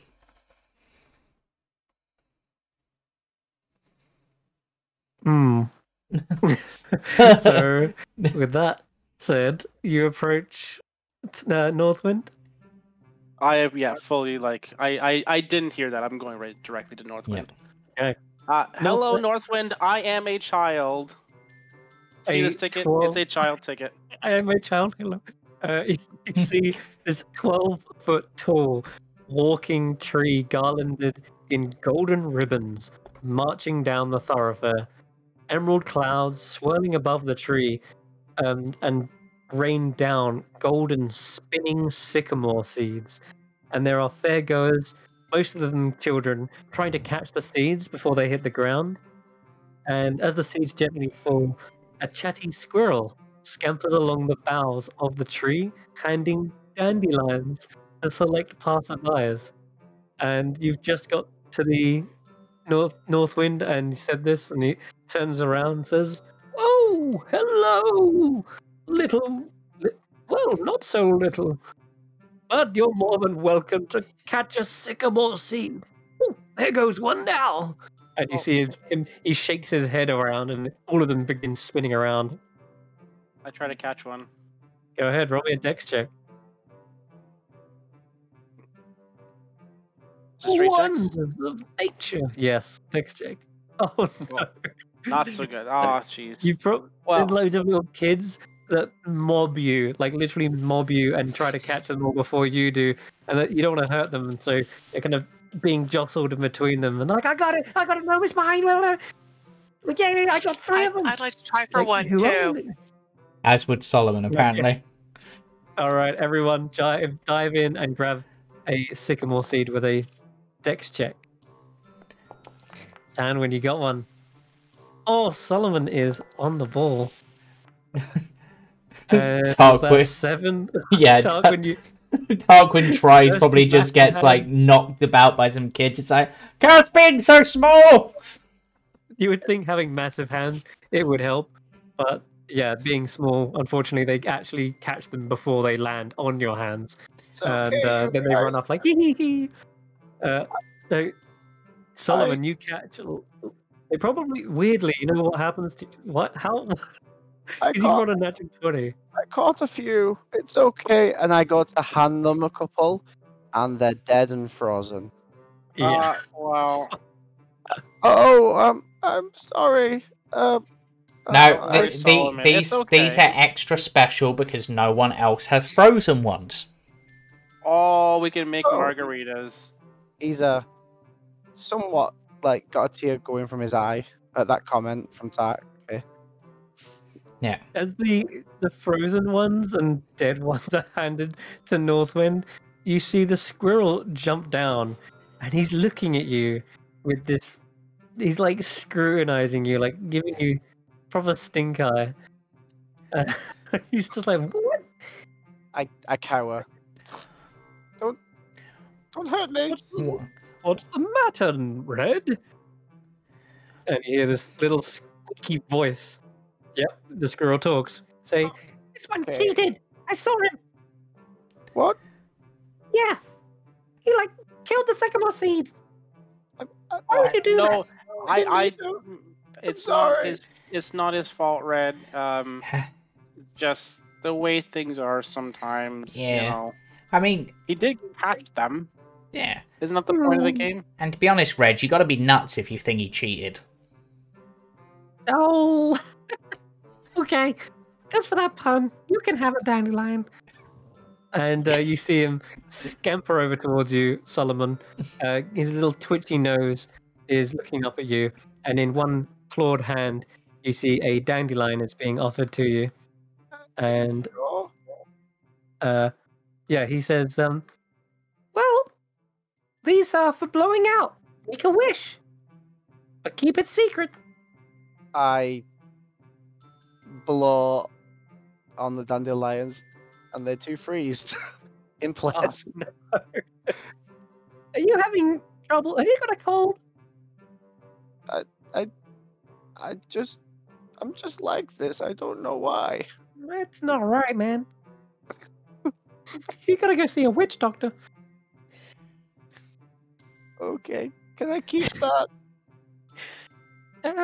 Yeah. Or do you want another one? The same thing might happen. I think I'll just keep that one. I think you should give one to Xaxx, because I hear it's his 11th birthday. I can hold one. How about I can hold one for Solomon, and then I can get one for my birthday, Hmm. and it'll be Okay. Solomon. One will be for Solomon, and I'll just protect it, and then one will be for me, because I am a Oh. child. Go on then. He starts handing out these dandelions one by one. Also, for those who actually caught the sycamore seed, can you roll me a D8 as well? Oh. D8. So yeah, Solomon, Tanwen, and that's it, I think. Yeah. All right. So a 6. Ooh. You notice that the dead seed in your hand. You see Northwind's come over to you and says, "Oh, don't worry about that. Here." And his hand covers yours for a moment. Oh, you are cold, aren't you? Yeah. And you see him grip your hand for a moment, and something warm is suddenly in the middle of your palm. And as he pulls away, you see that the sycamore seed has turned into a gold piece. And it feels like it's just been freshly forged, strangely enough. But it hasn't got a mintage on it. It's just like a gold coin, almost like a token. And as for Tanwin with the 8, okay, cool. Northwind turns to you and you see him say, "A most excellent die for that sycamore seed. May the power of nature bolster you in your time of need." And you see him give a little wink, and a sudden sense of magic is in the air over you. You have a D8. Well, thank and you can so add this much. D8. Oh, sorry. I'll say it again. You get a D8, and you can add this anytime you want to any ability check before wow. before it runs out, effectively. So just make a note of that somewhere, anywhere you want, just on your sheet, Okay. and just call it Northwind's Gift. Perfect. Thank you so much. And as for you, Xaxx, what? You're I handed didn't this. catch one, No, you weren't. You didn't. But Red's going to give you a dandelion anyway, and says as I'm a child. exactly. And it's your It says, birthday. Okay, it's your birthday. And hold on. Oh, I could give you an. Sorry, why is that goblin voice? I could give you a number of dandelions equal to your years. How old are you? I'm 11. Okay, here you go. He holds up 11 dandelions, and he like puts his head away so he doesn't get a blaster in his eyes. And he says, "All right, make a secret wish and blow." I make a wish and I blow.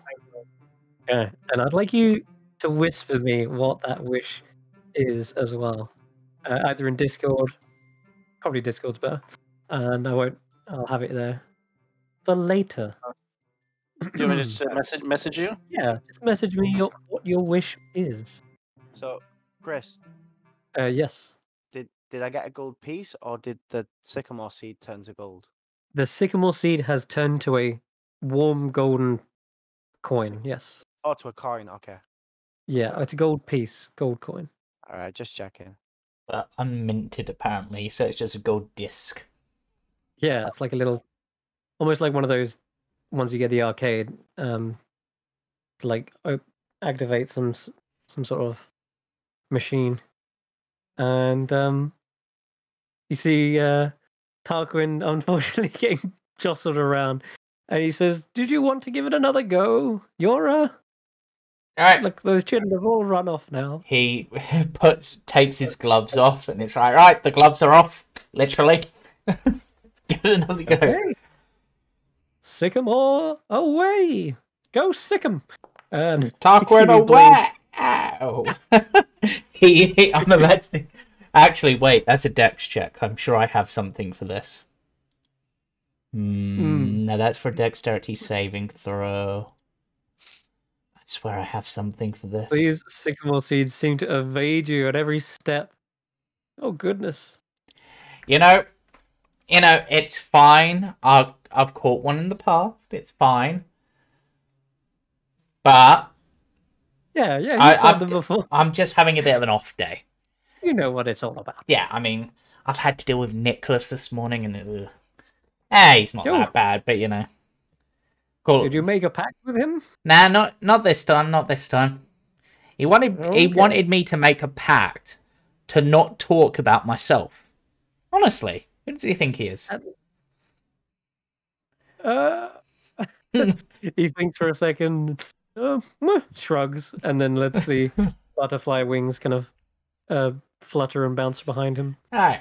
Okay. Hey, Yeah. Rodolfo, why don't you have a go? You look like you got a good pair of hands on you. I bet you could grab one. Oh, I thought this was only for the children. Or for those who are children at heart. That's right. And in my eyes, you're all very young looking. I mean, you're like a sixth of the size of me, and I bet you're not as long lived either. Don't take that as an insult. I will not say no to the possibility of a prize. What must I roll to gain this thing? Oh, here, catch! And he suddenly shakes his large head, and you see all the sycamore seeds come fluttering down. Give me a dex check. Dex check. What? Oh. Oh. Just below what you needed. Unless you've got anything you wanted to add. I don't know how. No, I got nothing. Yeah. Oh, so close. Sometimes nature is one step ahead of us, you know? The seasons always change. We have to be prepared for those changes before they come. True. I am long past the springtime of my life. It has been some time since I have played the catching games. But this is a very pleasant diversion. Well, you're always welcome to come back after after the big top extravaganza. I'll give you all another go. But sounds fair to me, Northwind. All right. Well then, with that, I'll get back to the north. Wait, hold on. Did Nicholas not give you a map? No. Oh, I mean, they got me, but give them a map anyway. Goodness me. Also, whilst you're here, I've always wanted to ask. You're Northwind, right? I am. do you have any like brothers, sisters, like a south wind or anything? I'm just curious. I do have a sibling. They're all the way in the Feywild. Many, many distances away. We grew up as acorns together. Haven't seen him in a long time. Oh, what's his name in case I run into him? Or is it literally Southwind and I guessed right? You may call him Southwind, but... let me think. No, Southwind is... You know what? Call him Southwind. It'll be funny. Alright, I'll keep that in mind. If I ever go there, I'll say hello. I only... only wish I could be there to see the expression on his face. Well, if it happens, I'll come back and I'll get one of the fairies to do one of their weird memory things. And I'm sure they can show you. Oh, perfect. Yes, do Yeah. that. Yeah. He's a large oak tree. Well, now it's a small oak tree, but anyways. No, fair enough. Well, I'm And Sycamore. this map He's- you have... Pardon. I'm sorry, I thought you were going. Please continue. Off I go. Whoa, to the north, with wind at my Um, back. I I'm ready. The map. The map. Red, Give me the red. map. Red, he didn't get the maps. Yes. No, don't worry. Red is so quick. He scampers off, snatches it out of the backpack, and runs back and goes, "Here you go." All right, Thank Red, you. don't go nuts now. I'm gonna tickle your nose in a minute. Hey. Away Take a with your little red away with your brush. Oh, okay. Yeah. Spins off and Ah, tries to get away from you.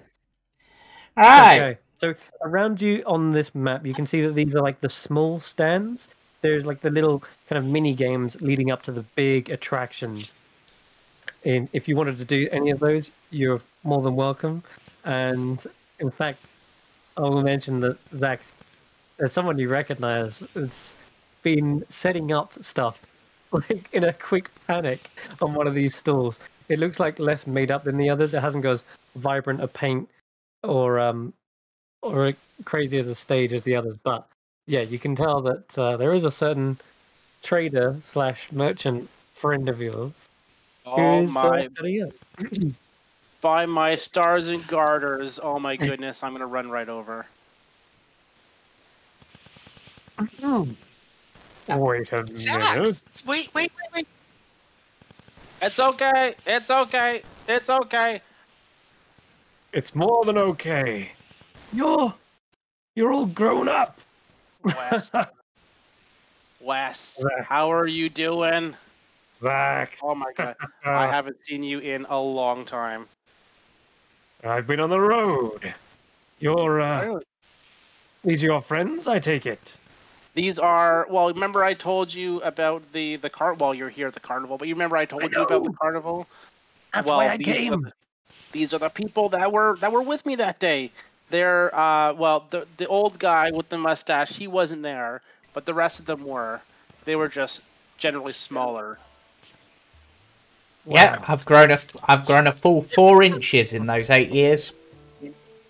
Technically smaller. Oh wait, I gotta do my voice, sorry.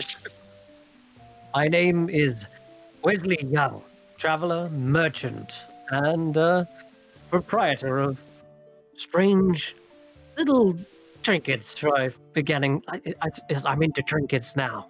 These carnival goers they collect the most craziest of things. Now, they gave me permission to set up a little stand here. I've yet to decide what kind of game I'm going to run, but I have a few ideas. Have any interesting things yet? Did anybody trade anything? Did anybody give you anything? What you got? What have I got? Okay, I'm gonna start basically crawling into his stall, as if it's my own. All right, come back here then. I'll show you. He starts opening up the large sack, and you know what? We'll go to the odd random table here for the odd trinkets. Here we go. He says, I got this. A wooden apple, but it's blue. So I don't know if it's a plum or an apple. It's mesmerizing, but the craft's pretty good. That's this. cool. Okay. He pulls out a tiny wooden lute with cat hairs. He says, "This is real cat hair." This is cool too. Is it? I'm gonna start fucking at it. Is it? Oh, It does it, work. it actually works. I think I recognize the hair. Isn't that one of like one of the Displacer Beast's hair? Don't let Durlagron know. Yes. But how have you been? Have you managed to find more of those shrines you're looking for, or? Well, really, just the one so far. Okay. No, just the one. Me and Morelli, we've been, she's been teaching me a lot. Well, trying to teach me a lot, I should say. But just the one. Yeah. No, I'm. If I come across any more, I'm gonna let her know, and I'll let you know, because it's always cool. But I'm not here for that, really. Not for this. Well, I've got an idea. Okay, I think I know what I'm going to do. You gonna paint the apple red? Well, paint the apple red. Oh, that would lose the mystery of it. Yes. Sorry. Yes. Okay. Okay, I've got the idea for the game. See those little, what are they called? Stumps behind me. All right, hold the tree stumps. Yeah. He puts out of the bag. He pulls a small little wooden figure. He's got another one, and this is at first you think, oh, it's a little rabbit. That's cute, but it's actually got a small horn protruding from the top, like a unicorn, but a rabbit. Yeah. He says, almost something wild and weird from a jungle island known as Chult. It is an Almarar. Roll the R as well. Almarar. Almarar. Less than my cousin. Oh, that's the one. Look at how cute he is. Look at his little horn. Now I got these rings. Okay. Now I say, if you can get a ring on the Almirage horn, I'll give you a little try. Oh, okay. Can I be your first customer? Absolutely, yes. Of course you can, Yes. Xaxx. All right, 10 fantastic. steps back. Let's draw a line in the dirt over here, in fact. Okay. Tarquin pulls out his quarter staff, which looks like a giant magic wand, and draws the line. Oh, that's perfect. Unless you... Were you saying something? Sorry, Solomon, I think I was just saying, could I insight to see if he's lying to Xaxx as to him being his first customer? Go ahead, sure. He does look like he is setting up, though, honestly. Oh my god. Yeah. Wesley is like this quite large, rotund fella. He's got quite a lot of bit of facial hair, and he's got this almost permanent smile stretched across his face from the moment he's seen Xaxx. They are truly friends that go way, way back. And the straw hat is as wide as he is. And but he's sort of got these big belly laughs that he constantly does. And he's generally enjoying the experience. But he's here perhaps for not just a venture, but also perhaps to earn a little penny on the side. Maybe he can peddle some of his wares in the process. So he is definitely here for like more business than pleasure, but he's definitely taking in the fun and atmosphere of this place. I mean, okay. All right. 10 steps back. All right. How much? What do I have to? Do I have to pay you something for this? Well, yes, I haven't decided on that. Yes, bet? one How about ticket punch. That's all. One ticket. Okay, one ticket punch. I'll for sure. Here, All I'm a right. child. Did you know? Good one, Zach. If you're a Discounted child. price. So if anybody asks, I'm a child. Just so you Got know. it. Yes, mum's the word, eh? All right. Ticket punched. All right. Alrighty. Now what? Toss the ring onto the Almirage horn. We'll see. And it's gonna be dexterity based, of course. Let me just check. Yeah. Game involves getting the ring over the horn, and you just give me a dexterity check. You got to get How three many- rings. Zach, Three. three I rings. get 3 rings. Yeah. Do I have Gonna- 3 tries to get 1 ring, or like? I'll say Okay. if you get 2 on the horn, I'll give you a prize. 2 on the horn. Okay. Here we So go. you got 3. Hold on. You get 3 rings. 1 ring gets you nothing. 2 rings gives you a prize. What if he gets What if I 3 get all rings? 3?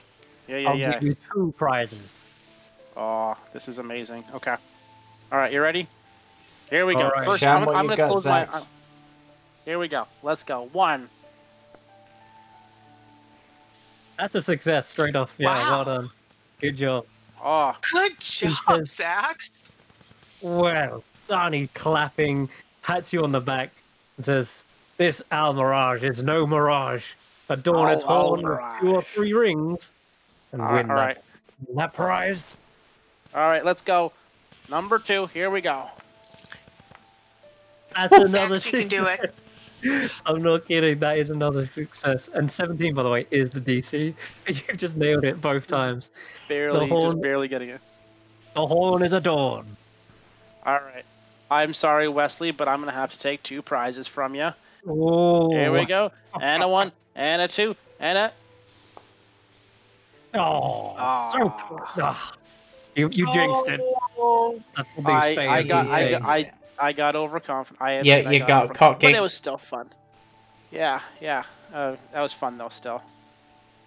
No. So what I win? You did fantastic, honestly. And time to give you. Let me see prizes. Well, I have got many a trinket, but I wonder if I can give you something extra. Well, it's your first customer as well, so I think it deserves something extra special. All right. It's Okay. dusty. Listen. I've got a couple of things. Just because you're an old friend of mine, I'll let you have a pick. You can have You can have like something from the grab bag, like one random trinket from here, or I've got this. He pulls out from the top pocket a small little wooden wand, and he says, "This one contains a little cantrip, prestidigitation. Not bad." Or you could have a packet of pixie dust. I have no idea what this does. The carnival goers gave it to me. A bottle of witchlight wine. Ah, it's good stuff, that. Ooh. Or But I'll remember, let you're you a have- child, so you shouldn't be drinking wine. well, yes, actually, that would probably be not a good idea. Or I'll give you a replica unicorn horn, filled to the brim with candy. And look, it probably even fits on your head after you've emptied it. What else? after he's emptied his head? Yeah, it's like see-through plastic with like filled with like all candy, like a candy cone. And then when you finish it, yeah, you just wear it if you want to. And I got cuddly toy spiders, glove puppets. What do you want? What do you want? I mean, this is genuinely incredibly difficult. Okay, hold on. I'm gonna roll for myself. There is a D8 table that I'm reading from right now. If you want to do a D8, or if you want to make your own table, I'm just. you decide. Okay, how about this?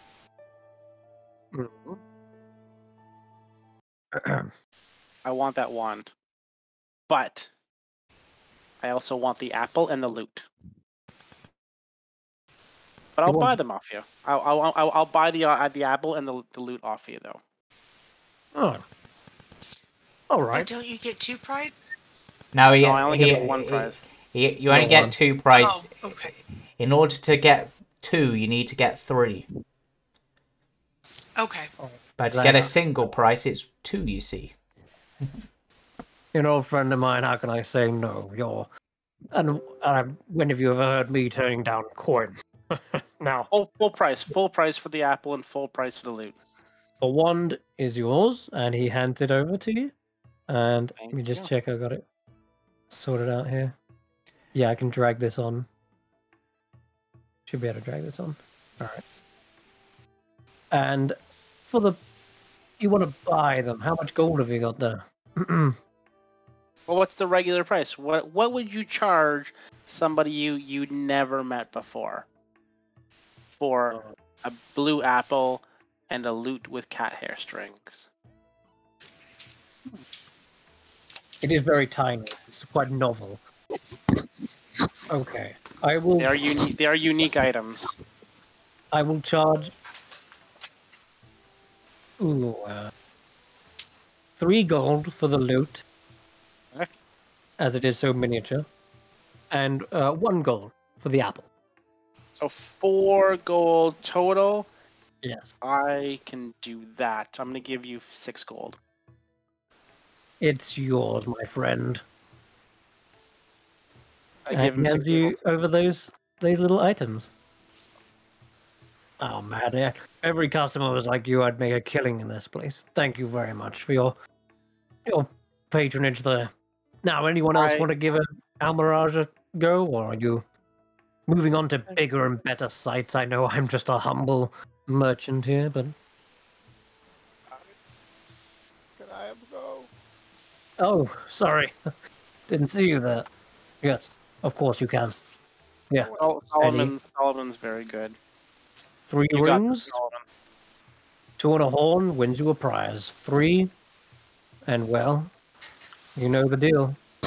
I'll let you bury your hands in the Feywild trinkets table.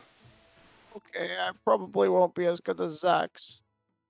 You And got he, this.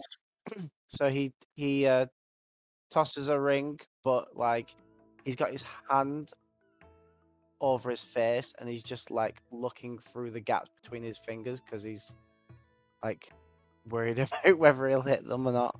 Okay. What is it? I'm rolling dexterity save. Straight dex, yep. Oh, dex Mhm. check. Yeah, just a straight dex check. Okay.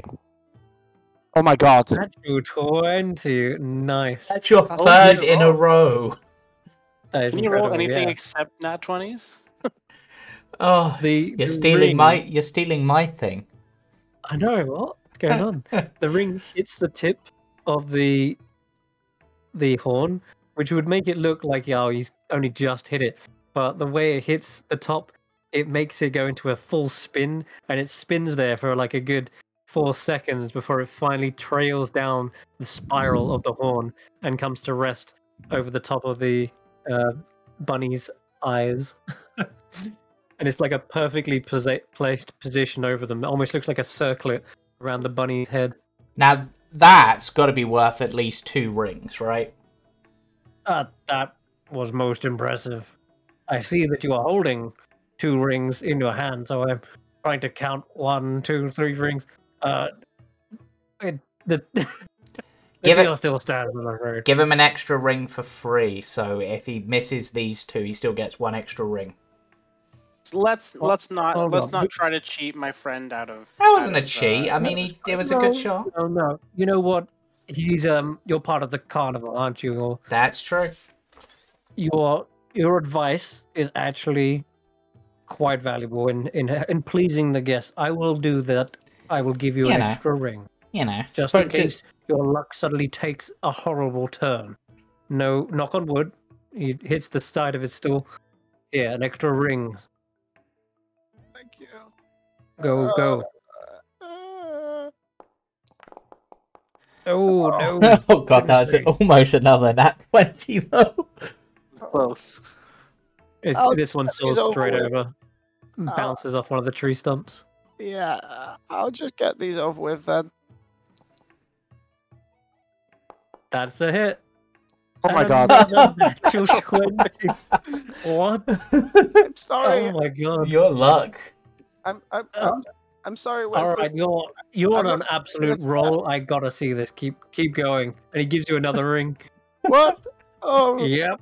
I'm not kidding. You've already hit 3, I know, but if you can hit this one as well, well then I'll do a handstand. My goodness, he's done it. oh. All I right. swear I'm not cheating. The scroll You- thought I was. This is fantastic. All the rings have come to a stop after they've finished spinning on the little Almirage horn. He says, "Most impressive. You, sir, have earned your prizes." In fact, Oh my god. there's the little Almirage. And you see the Almirage kind of glow with this strange purplish, was it pink? Pinkish kind of mist as you hit a 4th ring. He says, "Whoa. I've not seen it do that. Strange." Ah, It's bizarre. But as a reward, I will let you take 2 prizes out of the grab bag, and I'll let you roll to see what you can get on another table. Maybe you'll win the bottle of wine, or perhaps the pixie dust. So, 2 D100s. It should be. Yeah, just you can roll. You can either roll them, or you can find the rollable table. 2 It's up to you. D100s. Yeah. There we go. You can see the art for the little trinkets there. Just, you can see all kinds of things you can get. heat But, cup uh, made from a varnished mushroom cap that magically keeps its liquid contents lukewarm. Cool. All right. So you can copy that text and add it to your 74. character sheet. And a 74. Copper coin with a That- smiling satyr's face on one side and a satyr's skull on the other. Ooh, now this kind of, I don't know. I feel like this fits your demeanor. It weirdly does. Enjoy it. Yeah, a 2-sided coin. It's great. All right. And lastly, you may roll a D8. Yeah. Yes. 7. You've won this amazing prize. And he suddenly pulls out. In fact, he lifts up his hat, and he was hiding underneath his hat the whole time. You suddenly get a little bit of a jump scare as a spider jumps towards you. But you realize as soon as it lands on your face, it's cuddly and fuzzy. It's a cuddly toy spider. And if you stroke the spider, you'll gain the benefit of an amazing spell. You can walk on walls. And it lasts for about an hour. Oh my god, that's amazing. Okay, thank you. Why is everything I get scary? I'm not sure, sir. I'm not These sure. are excellent prizes. I like Maybe you're, Horrible. maybe you're cursed. Maybe I am. But it's yours. Please, enjoy the rest of the carnival. Okay. Yeah. And, Tarquin, thank you for your advice. Yeah. Maybe I'll paint. You know what? I think I'll paint these little stumps, all different Ooh. colors. What you could do if you wanted to add to the game in the future is you could have, if you have them as different colors, you could have maybe a different like thing on each of the stumps, and depending on which one they go to, they get a different prize. Genius, Tarquin. I'm in your debt. Yeah, And he gives you a little. Can I pat you? sure, why not? Oh, well, perfect. He pats your little ears just Yep. very gently Yeah. with his massive. Your hands are as big as mine. Yep. Impressive. And then Tarquin's gonna stand up on his hands and call out to the crowd about, roll up to see if the Almirage is a mirage. Get a ring, get 2 rings, get a prize. Get 3, get 2 prizes. You might win, you might lose, but if you're old enough, you might even win booze. See him belly laughing as you announce this, and a couple of children do run up and like, I gotta try, give me a try. And just to make note, Solomon and Xaxx, you've punched 1 ticket one. There's eight little punches on your ticket. So your ticket is good for 7 more attractions. And let's jump to a bigger map now. As you begin to look around as to where to go, what to see, there is so many potentials.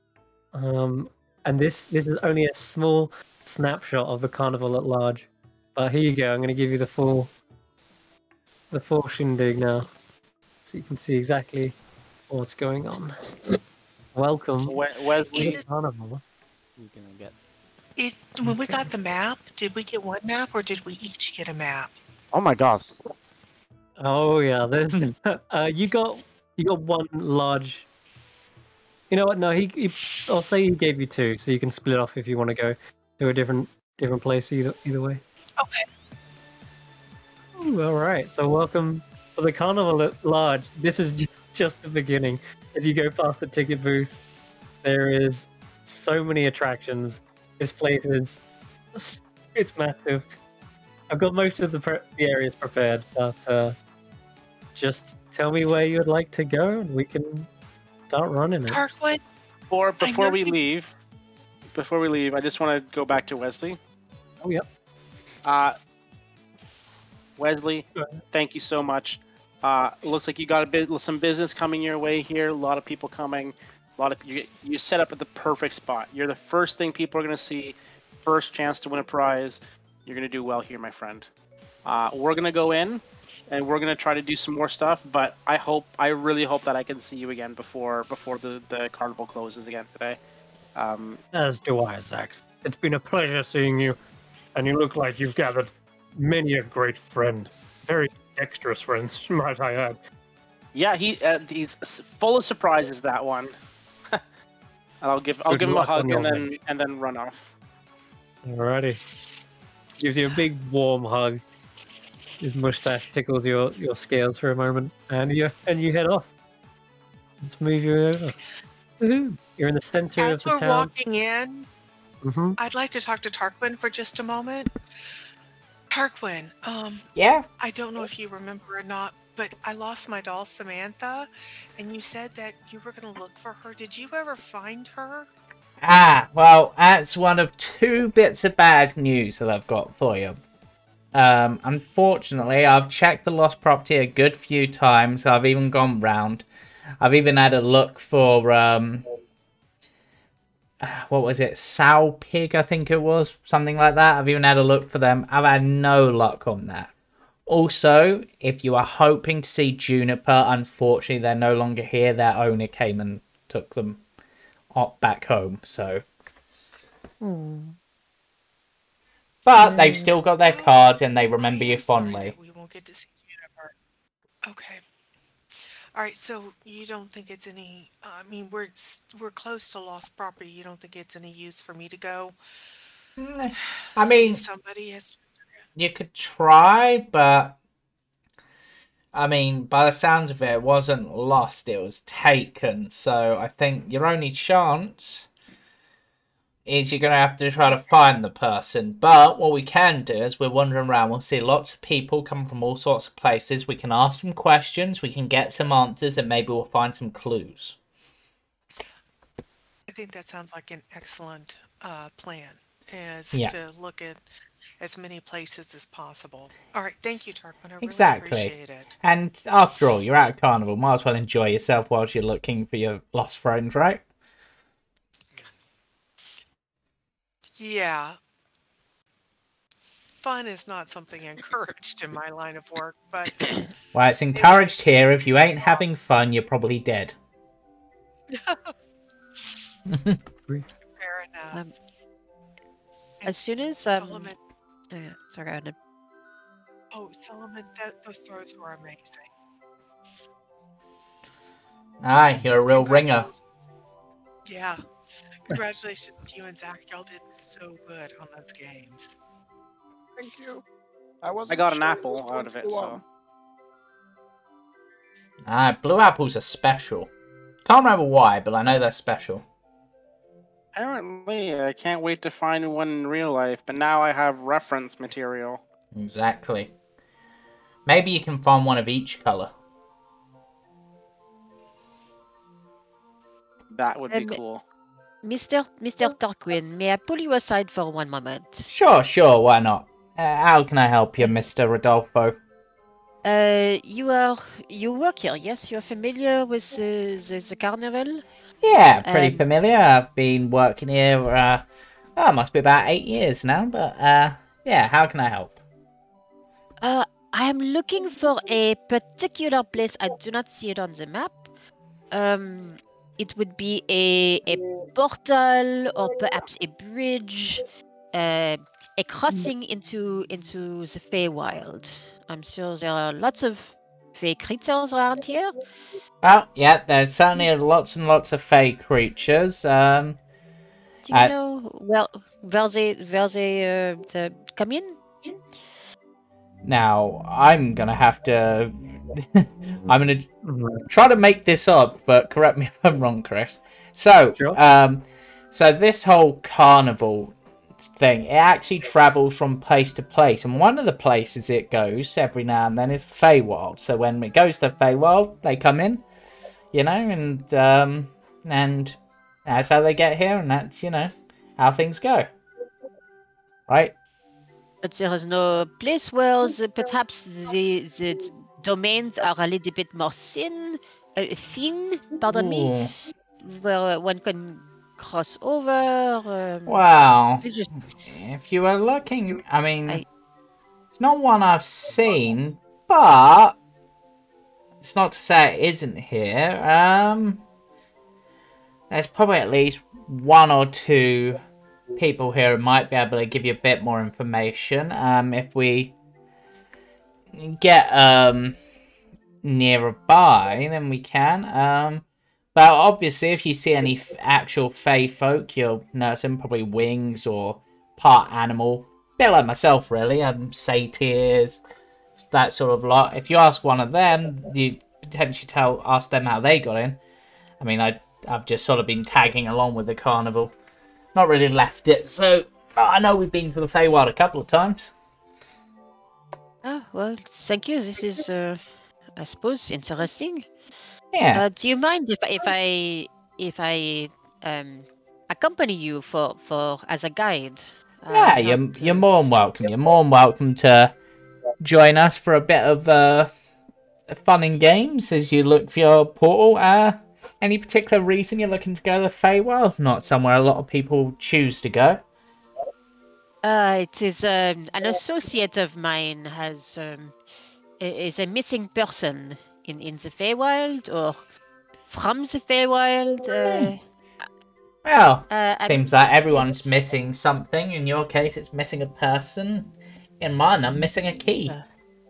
But A key. Yeah, I yeah. will if I see it, but yeah, it's yes, winds up I'm on my assignment. pocket watch. Not, I see. but yeah. So well, if I can help in any way, I'll give it a go. And even if that's just giving you a little tour and introducing you to the right people. Ooh, Yes. if Your, Delagron's about, they might have an idea or two. Or, of course, this there's looks Mr. like a- Witch and Mr. Light. They'll probably know more than anyone. well, if I may borrow your expertise to smooth the way, this is most appreciated. Right, well, I'm happy to help. It's what I do. Well, that and perform. Good with the whole juggling and the sleight of hand tricks and... Generally good at And talking making to... rhymes. Yeah, I do that a bit. Not on purpose most of the time, but, you know, there's always time for a good rhyme. Yes, this is most excellent. Thank Alright. you. I Now, would not intrude too much on your time. yeah. Though, if I was to say a good place for you to start if you're looking for fairies, and if you're feeling the rumble in the old bellies, you probably want to try the feasting orchard. There's a few fairies over that way. Or there's the Pixie Kingdom. I would assume there's pixies there most of the time, since it's called Pixie Kingdom. Oh yeah, lots of pixies, and you know it's run by a pixie named Jeremy. Yeah, so there's There's Jeremy, or... Ooh, I know who we could speak to, though. I bet he's charging prices to speak to him. You could, if you're looking for information, you could always try to speak to Candlefoot. He knows quite a few stories. Might have a story of how to get there. Oh, this is Gandalf is his name? Candlefoot. Canzelfoot. Very Aye. well.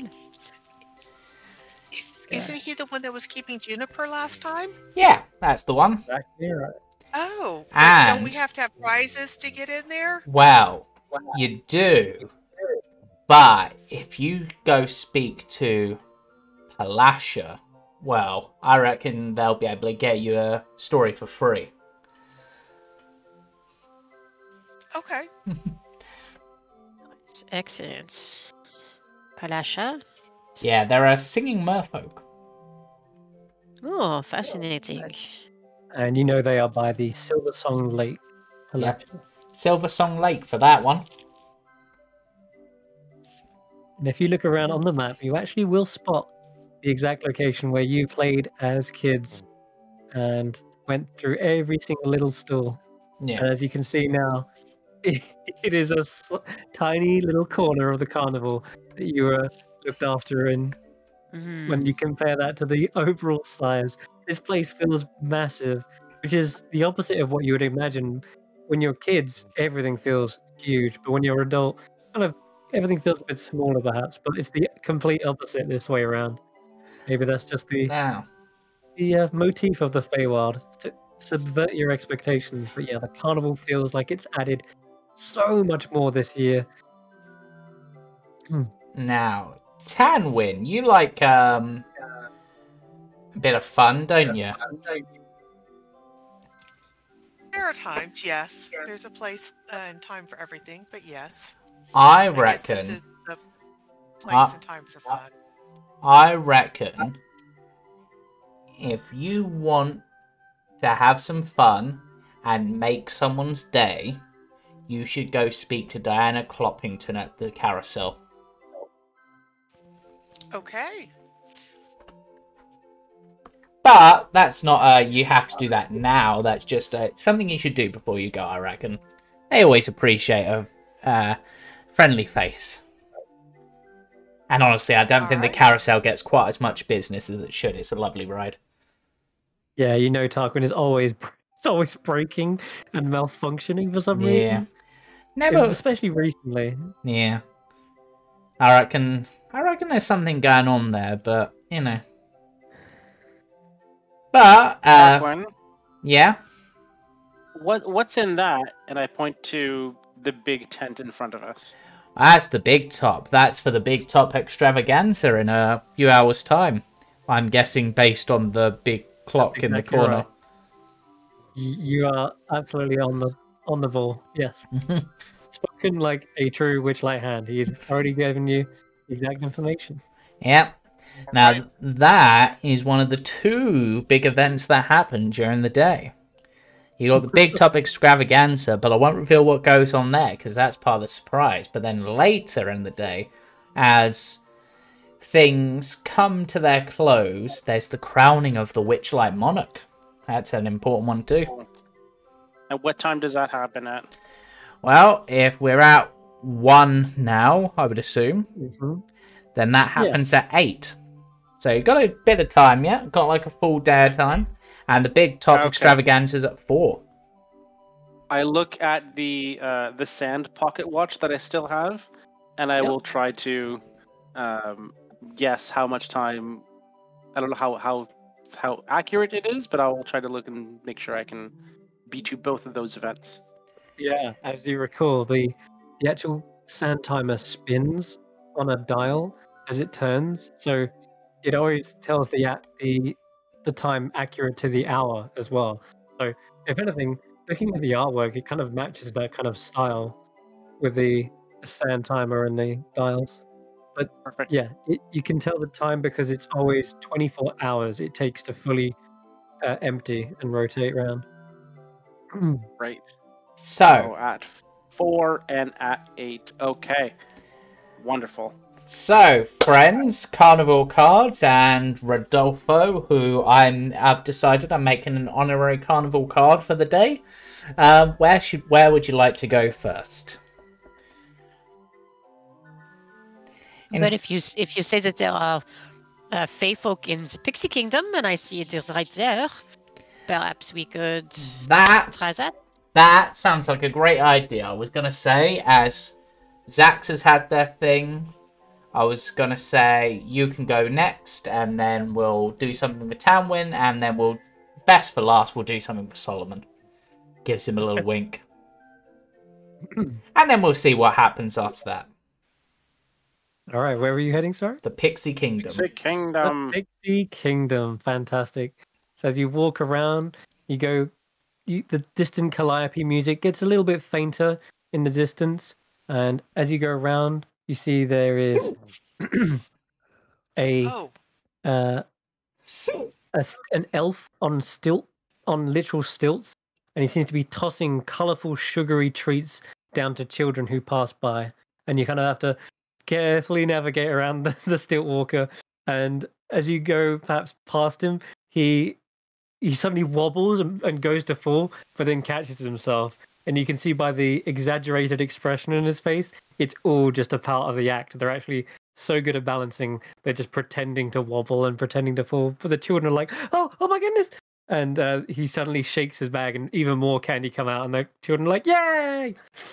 You know, I tried walking on stilts a few times, but apparently I can get away with having giant hands, but giant legs just was not for me.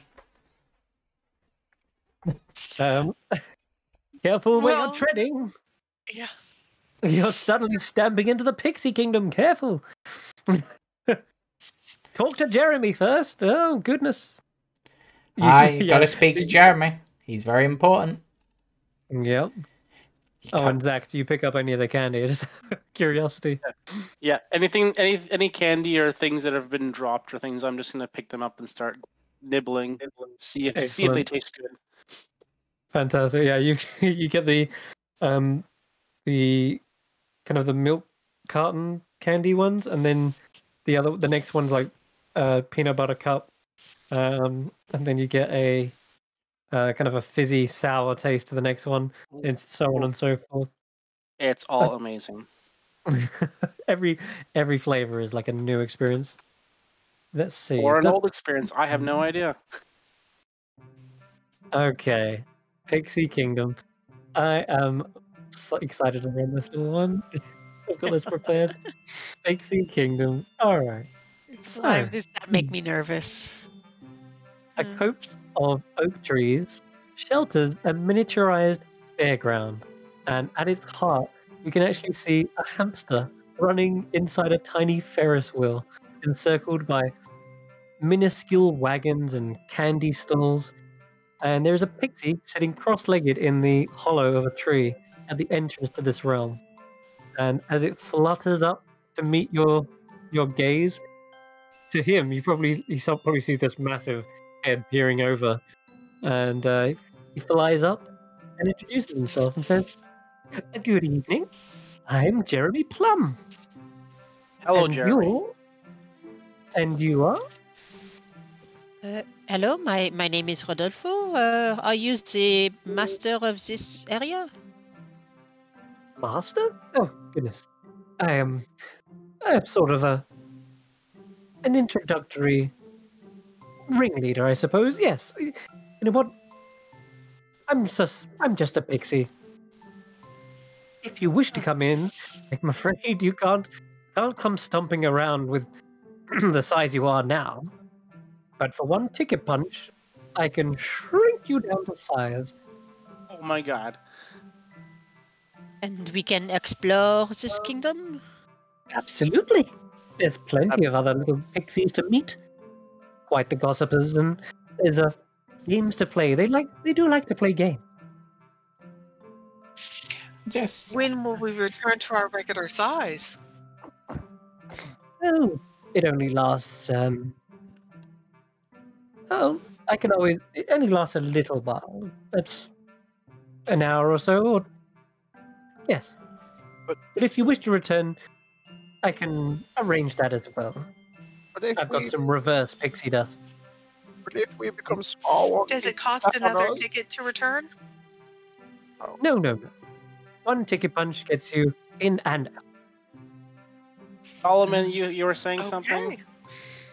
I was saying, if we become small, won't people step on us? No, I'll be here protecting you. If anyone tries to come in, I'll splash him with some pixie dust, and they'll just fall straight to the ground, as tiny as you will. Okay. Very well. If I will present my tickets. Okay. He comes I'll over do and it too. Rodolfo, I think this will be interesting. Oh, you are welcome to join. You do not have to. Yeah. But company is certainly amenable. There's one last little thing before you come in here. You must adopt a pixie name Oh my god. so Oh, that they dear. so that they recognize What you. are And pixie names? pixie names? Well, I've got a nice little list here. Why don't you roll this dice and we'll see what you can pick. Or if you want to come up with your own, that's all up to you. Yeah, I wouldn't spend a whole day as Buttercup. Yeah, go ahead. Roll a d8. 6. You shall be known as Panache. Wow, I like Panache. that. This is a good name. Panache, I the suppose it purple- is quicker to roll. So I will use this. And Three. you will be cotton candy. Ugh. Oh la la. Okay. You know what? So, like, Are we go- doing it too, Xaxx? the more the merrier. In fact, All right, Solomon, if you want to stay behind, I will stay behind, but I am so into this. We can go. I don't want to be the only one here. I might step on people. Yeah, I'll come to it. It's been a while since I visited my pixie pals. All right. all If right. you if you want to come back early, just let me know, my Solomon, and I am with you. For real, I can't even make this up. Solomon, you got cobweb. Wow. Like the only one on the whole list that's kind of semi-spooky and not so whimsical is cobweb. And yeah, you've got a toy spider as well. He sees your little toy spider and he's like, you know what? What's perfect? A fitting name for you shall be Cobweb. No, It's Cobweb. And in fact, you have to say it as monotone as possible.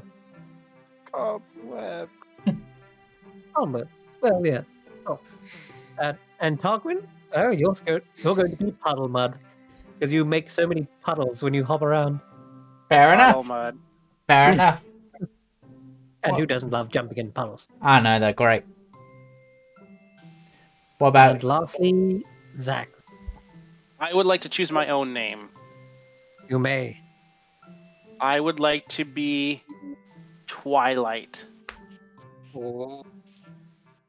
Edgelord. I mean, yes, perfect. Yes. That's a sparkly little name. Well, Alright. heck, it can be sparkly. I mean, I could do Well- Twilight Sparkle. Oh, You mean the color of the sky right before the sun Wait a minute. sets?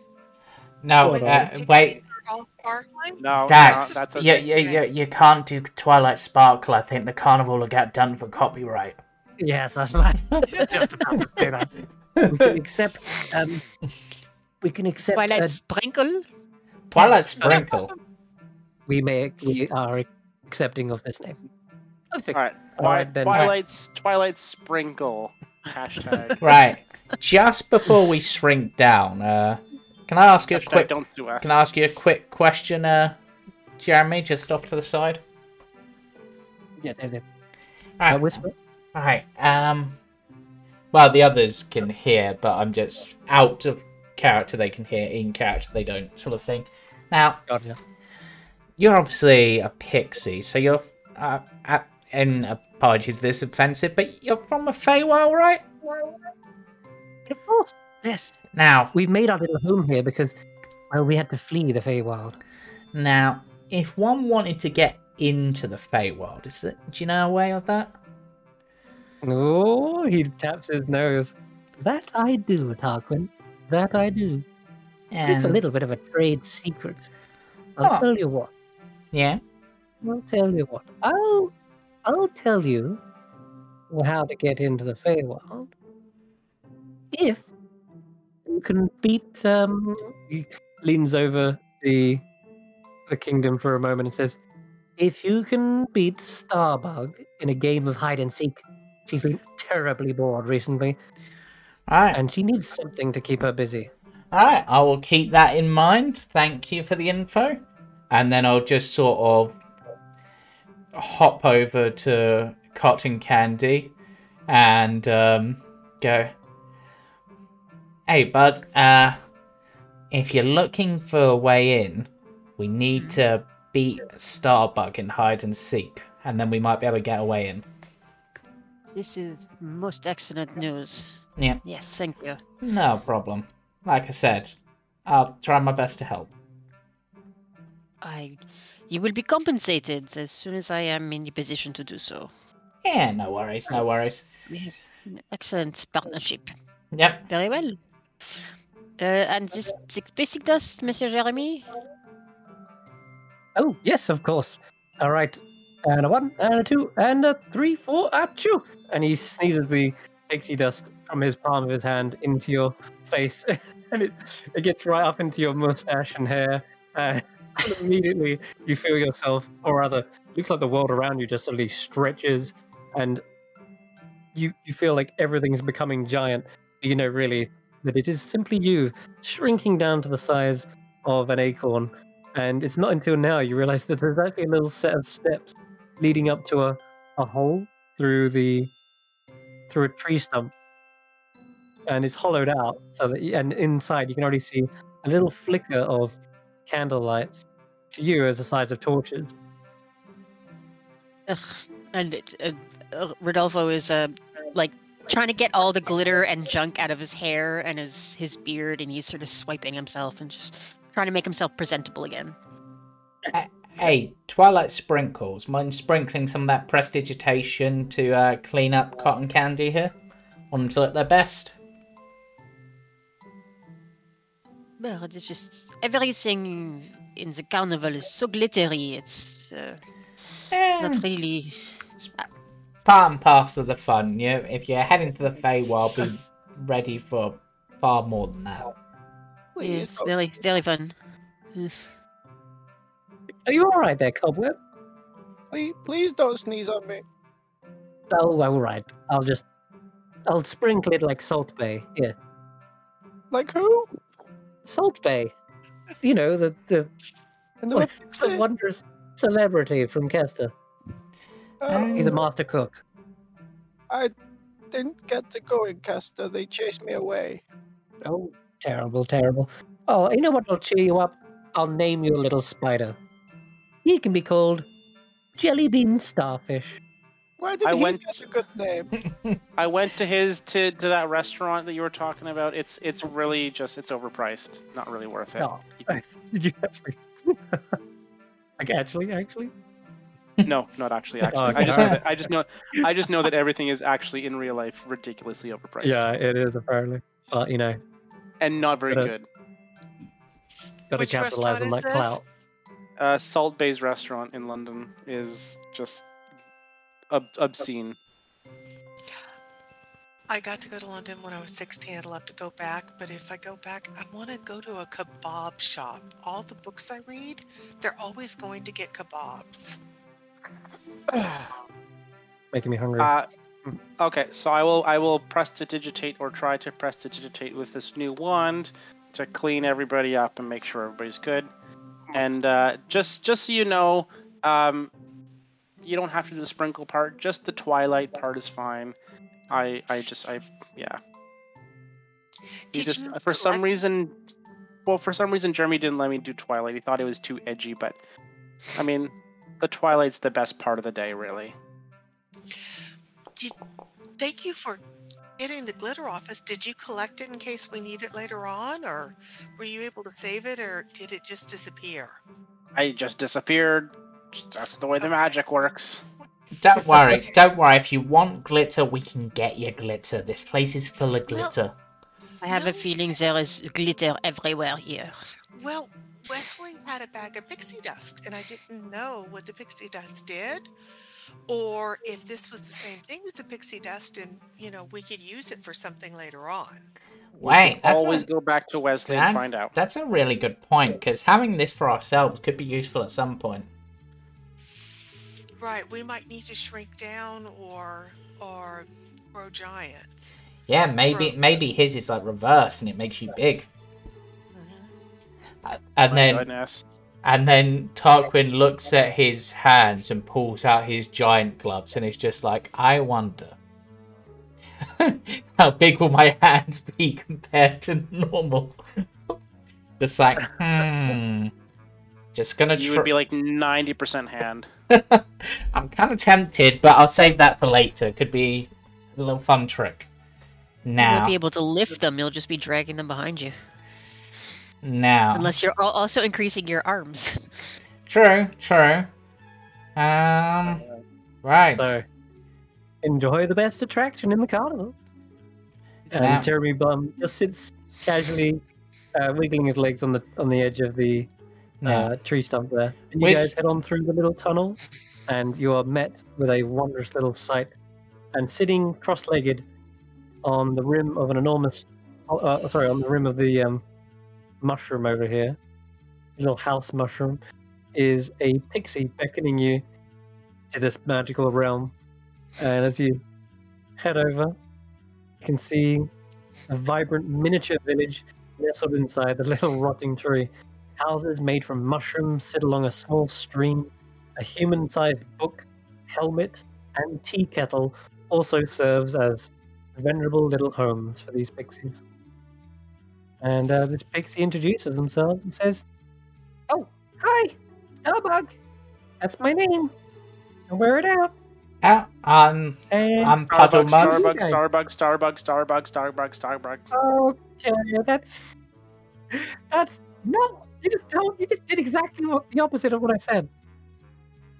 I didn't wear it out. Pleased to make your acquaintance, Starbug.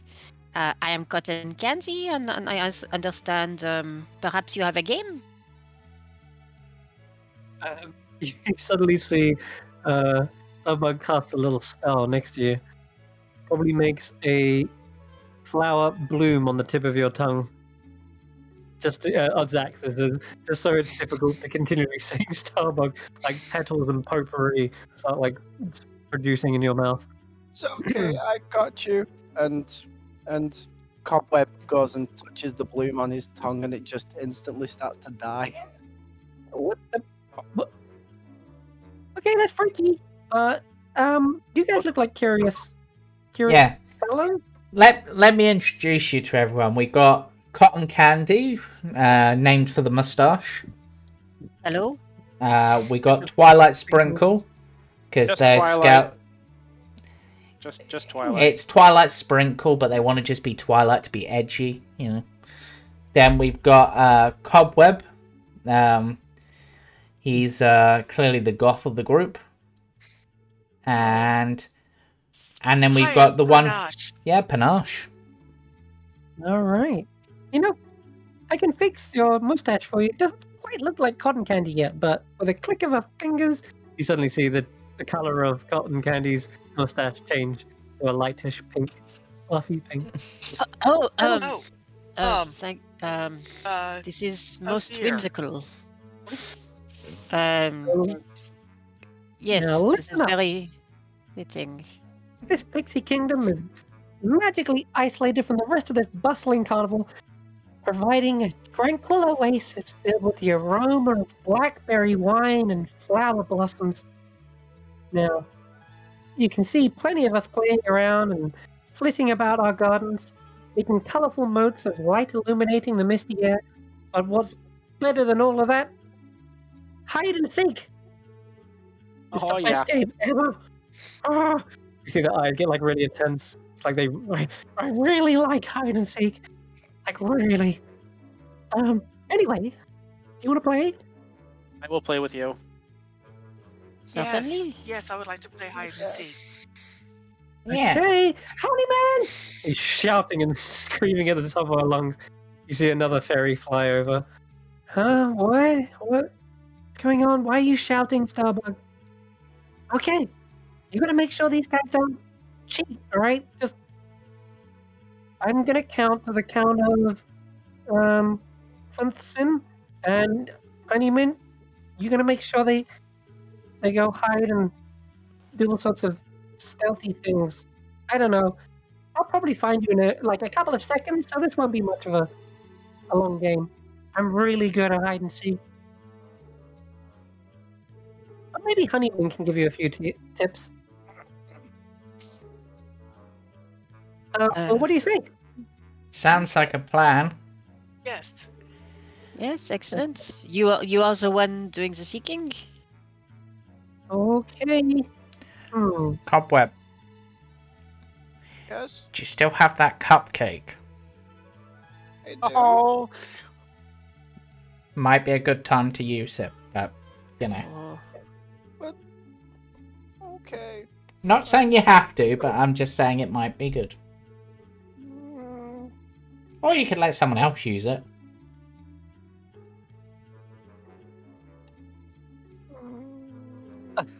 Does someone else want it? I would love. This is the invisible potion. Yes, I can. But that maybe trade something. Or I'll do you a favor later. But this would be excellent for me. Oh, okay. It tastes pretty gross though. And then he hands over the cupcake. Alright. You got to the count of number to go find a hiding spot. You better make it good. Everyone else is just too easy to find. Alright, Starbug turns around and nestles themselves between these two mushroom buildings and closes their eyes. And Honeyman double checks that they can't see. And then you see, oh, I like how you're already flying off random places. This is great. Okay. Honeyman turns around to see that you're already scampering off and goes, you guys don't need any tips. You'll do fine. Alright. We'll start with... yes, let's start with Panesh up there. I see you. It looks like there's a little house right here. Can I open the door and hide inside, or is it locked? Okay. Alright, so even before that, believe it or not, you have these mushroom shelves that I'm gonna... Yeah, I Let's, went up the stairs. So the bottom one, the stairs right behind the wagon. Yep. Alright. There is a little ladder that you can start climbing up Right. that ascend to the upper rim of a giant oak stump. If you continue up there, you finally see a building that has a little sign on it. It says Pinecone Potion Brewery, perched on the rim of the giant oak stump. And you've got a really good lookout at everything happening in the Pixie Kingdom below. And as you check the door, as you were mentioning, it is a locked wooden door. It is engraved with those words, Pinecone Potion Brewery. Okay, then I'm going to lay down. So I'm laying down with my head peeking over the edge, looking down into the stump. Okay. Honeyman does fly over and literally flies up and looks at you.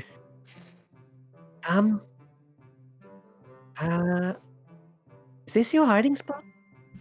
Yes, I don't think they're going to see me unless they know to look up. I can't Unless get in the brewery. unless pixies can fly? Oh, but she'll be looking for everybody else. Do you think I need to go hide somewhere else? Because I was thinking this was a great spot. I could see the whole game from here. Do you see how you can see everything? True. I'll tell you what, you can see her before she sees you, but I mean, we can fly. I'll just say that again. We can fly. Well, How many more seconds do I have? I guess I'm gonna have to get down all these ladders.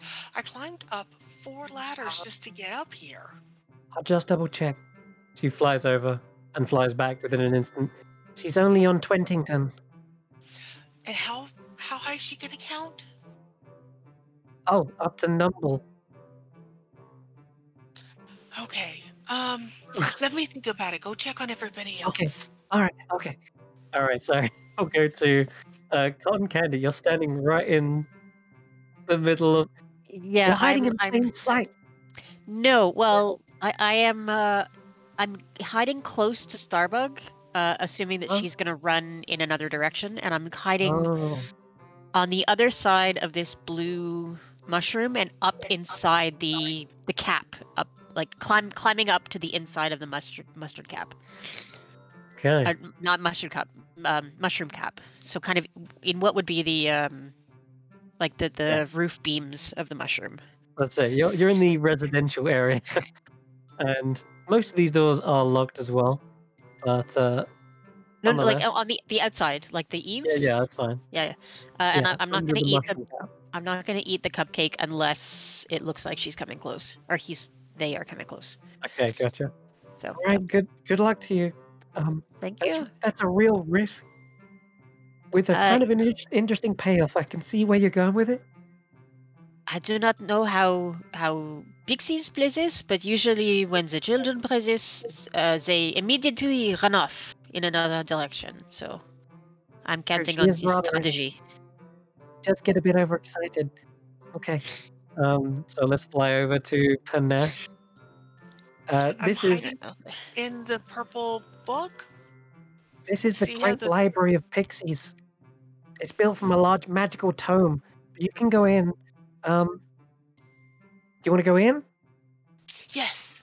Okay, all right. So yeah, you head in through the door, or even the back door perhaps is where you've gone, and you can see the book has been carved away to store a collection of pixie literature, and there's an older pixie in here as well. And Honeymint says, "Oh, that's Bramble Rainhop. If you're real quiet, you won't even disturb him. He oversees the collection. But you know what? They're happy to answer any questions on history and culture on Pixie."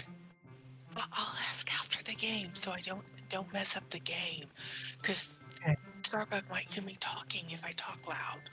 Good point. All right. And you flies over to Twilight Sprinkle. Of course, you go to the hamster. Okay, cool. We just so let me see. Oh yeah, the hamster. Right. So the Pixie Ferris wheel doubles up as a little hamster wheel, and as you approach, your Honeymint's already gone to like the other three. So by this point, you've already got acquainted with a hamster who turns to you and says, "Are you planning on hiding here?" I am going to be like, as you're running and moving the wheel, I'm just going to be like running beside you, kind of, and yeah, like motion hiding. Oh, excellent. Oh, that's fun. My name's Biscuit. And Biscuit? Biscuit, like the food biscuit. Speaking of Biscuit, food, have you got any okay. food? I'm like really hungry. All this I running? do have some food. Yes, I have some food. I have some milk. If you want some milk, I can give you some milk. Starts running faster on the wheel, causing him to like make the Ferris wheel go even spinning around. Do you want some? Milk? I'll give you some milk. Yeah, here, take Okay, some milk. okay. Yeah. Milk's good. And I have a Cotton small milk? jug of milk. Yeah. Where did you get milk? Where did you get milk? I'm kind of curious. Well, I brought it with me into the carnival. I don't know if you're allowed to do that, but I brought it with me. Yeah, that's fine. Got milk. Hamster's still trying to. Is it like dragon milk? Dragons even milk? Just No, I like don't know. regular milk from a cow. A cow. You know what a cow I've is? seen cows. Yeah. They're big and they moo. They go. They go moo, and he's getting Exactly. louder and louder, and Exactly. he keeps on talking the whole time. But I'll tell you what. Yeah. Give me a charisma check. Yeah, because you're offering him food. The DC will be a lot lower. Oh no! Wait, you're 2. Okay, you meant to roll 1, I have but that's fine. I have a check mark beside charisma for some reason. Why do I have a check mark beside charisma? Yeah, that means you're proficient in charisma saving throws. Oh, okay. Oh, saving throw. Oh, sorry, it was a saving throw. Sorry. How was it? Oops. I'm just So that looking would for have a been straight so that check. would have been a 10 on the dice, then a 10 overall then. Because Okay. All right. So, although offering him food seems like a good distraction, he's still spinning the wheel quite rapidly, and in between lapping it up, he keeps on talking to you and asking more questions about Dragonborn. He seems like thoroughly curious, and it is making a little bit of noise. Might be a giveaway, but I'm Honeyman perfectly flies happy to over keep and doing it. Honeyman's like, "Oh man, he went to Biscuit. Biscuit doesn't shut up." But Oh, biscuits. We're having a great time though. oh, okay, that's all right then. I'll leave it to Honeyman flies over to Puddlemon. Let's see where you are. I'm Okay, you're hiding in the- inside one of the rabbit statue things. Okay, the garden statues. Several ceramic garden statues of unicorn rabbits. Yep, the Almirage are here too, and they're hidden in this corner. They actually got a hollow interior, providing a pretty good hiding spot if you're wanting to do that. Yep, that's what I was planning. Oh wow! Okay, someone who's actually sensible at hiding. This is good, Honeyman says. All right, I don't think you need any pointers. You're good. All right. Good luck. And let's just hope those ears don't poke out. All right.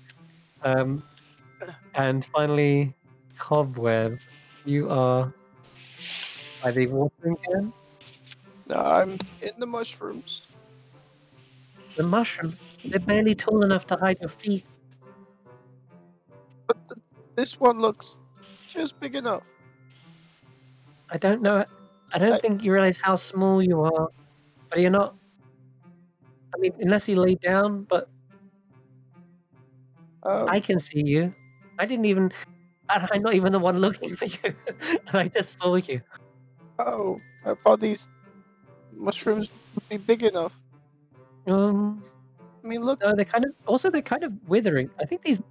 No. I'll have to talk to Jeremy. These mushrooms look like they're withering. Actually, in terms of like Solomon, these mushrooms look vibrant. Oh, okay. In that case, take it back. Like that's strange.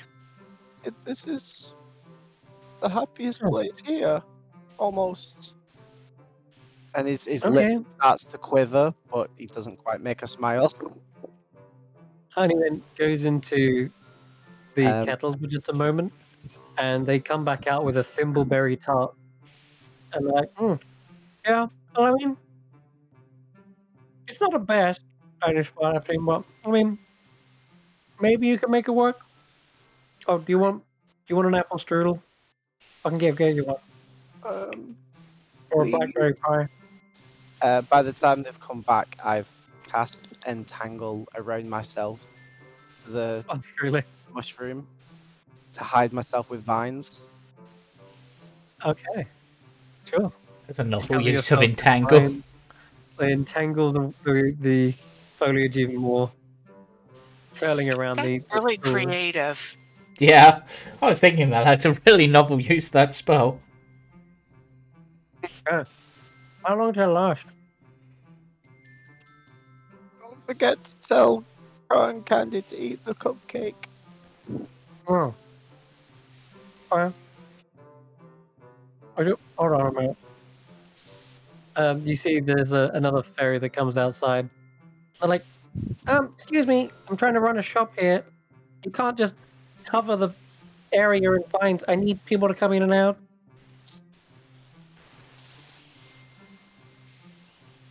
Say nothing. Oh my goodness. What is going on? This. You see this chocolatier is trying to shoo Cobweb away, making a little bit of a commotion, and by saying nothing, it will cause a bit of Please leave. an attraction to you. I'll Like, get rid shoot, of him after the shoot! game. I'll get rid of him after the game. Please leave. Okay, roll me a charisma check, or if you've got persuasion, you can roll that. I do. Please leave. He says, "How about you shoot and I don't throw this chocolate fudge at you?" Huh? How about that? I like it here. Okay. I feel happy. Fuck off with.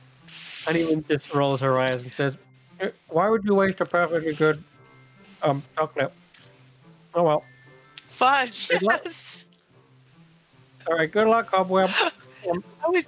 I'd let her throw chocolate fudge at me. Okay. I suppose it depends Okay, how so- hot it is.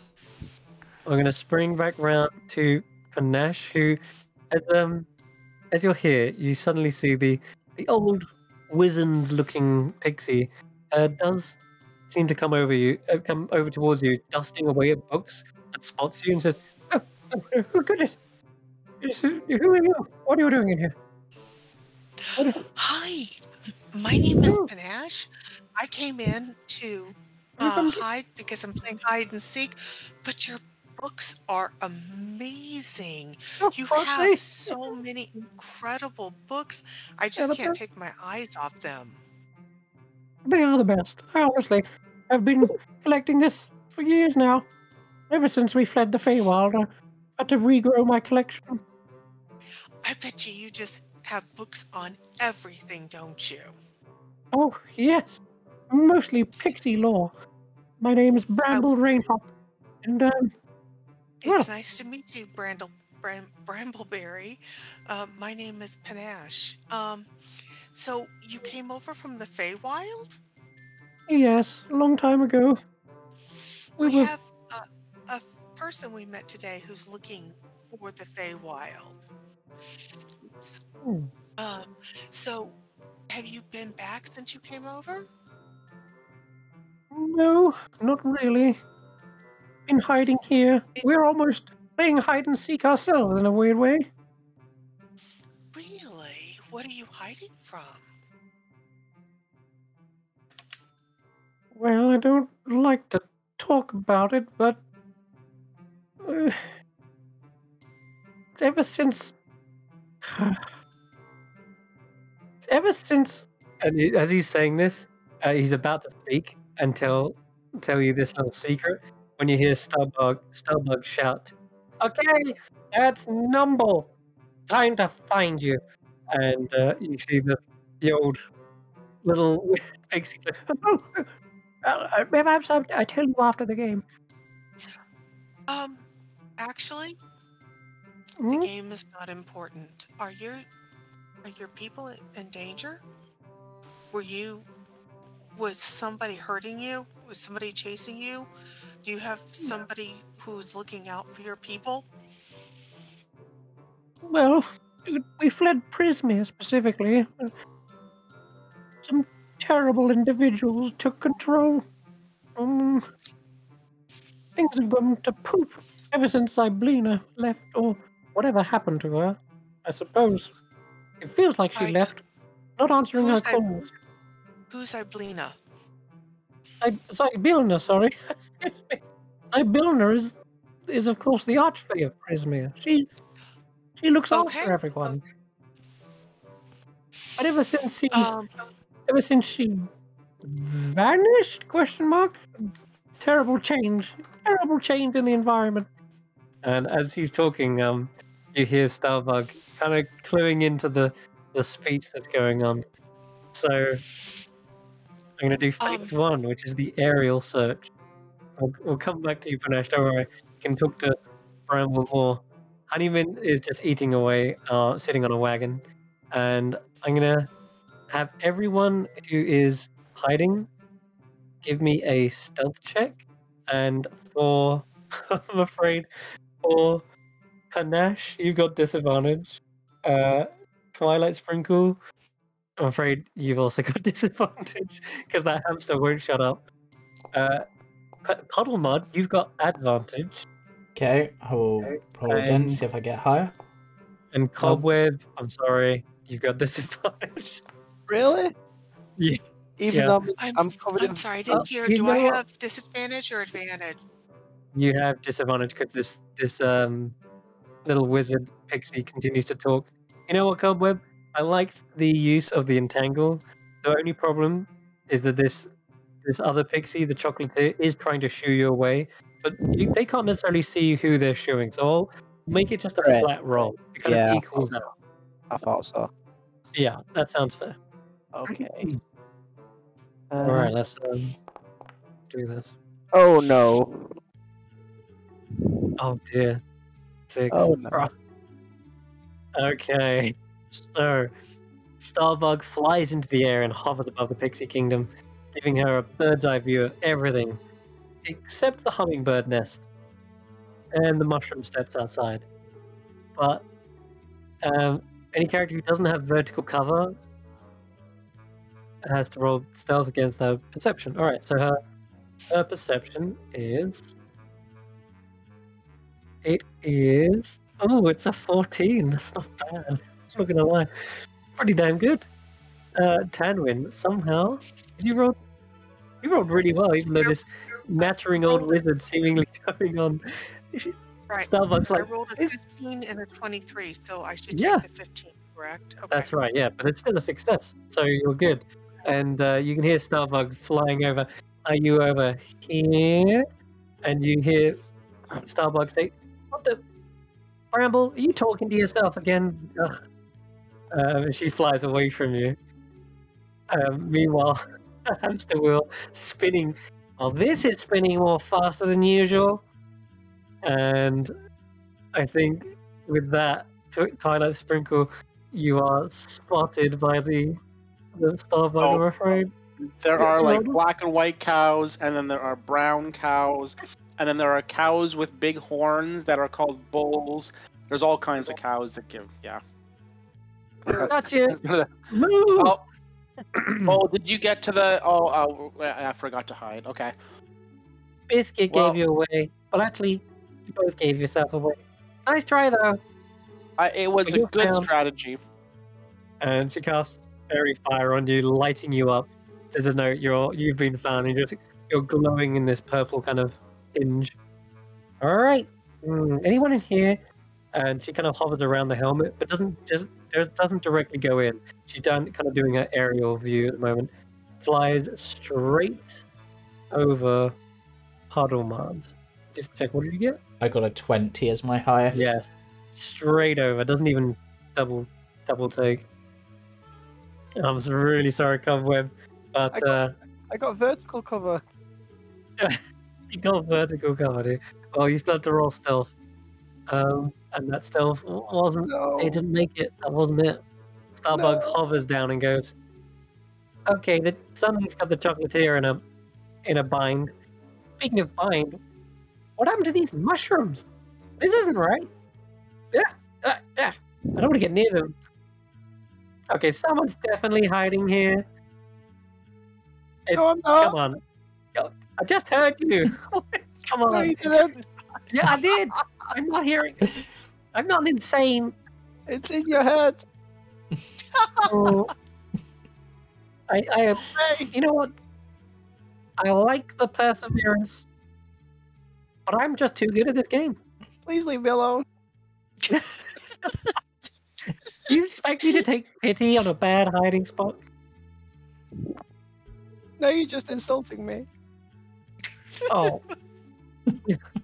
This pixie is just having a laugh with you at this point, and after a while just flies over and basically airstrikes you with fairy fire, and you just get coated in purple blossom, and you're just like probably coughing in it. Alright, that's another one down. And lastly, Cotton Candy. You are underneath as well with the... So what did I Yep. give you? I gave you a... I got a Give you- 12. I'm going to give you advantage because you're also fairly hidden under the aerial cover because it's you say like you said you're underneath, kind of in the flutes of the mushroom. So go ahead and roll it Okay. again. Yay! Come on. Oh no! No. That's rough. Oof. Sadly, I think the fairy has the pixie's calling you. Bloody hell! let me just I do check. have the cupcake. I was gonna take it if Oh, it you looked like wanted to she use was the gonna find cupcake. me. Yeah. Okay, I will allow you to do the cupcake. If it looks like they're coming close, then Mhm. yeah, I'm gonna take the cupcake and go invisible. Okay. I'll allow you to use that. As you said, you were holding it ready. You hear the fluttering, and she's giving her position away because she's constantly talking like, "I am the best, hide and seek." And then you see she flutters around past the underside of the mushroom, and almost catches you, but you suddenly turn invisible in time by eating the cupcake potion. And she's like, "Huh? Huh? Could have swore I smelled candy.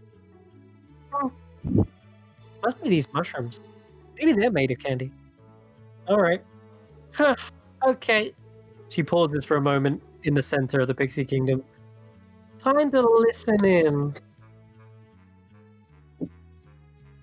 And you see she flies over to all these other locations, trying to hear for you guys. There's only one or two people hidden left. So Cotton Candy and Nash Huddlemard.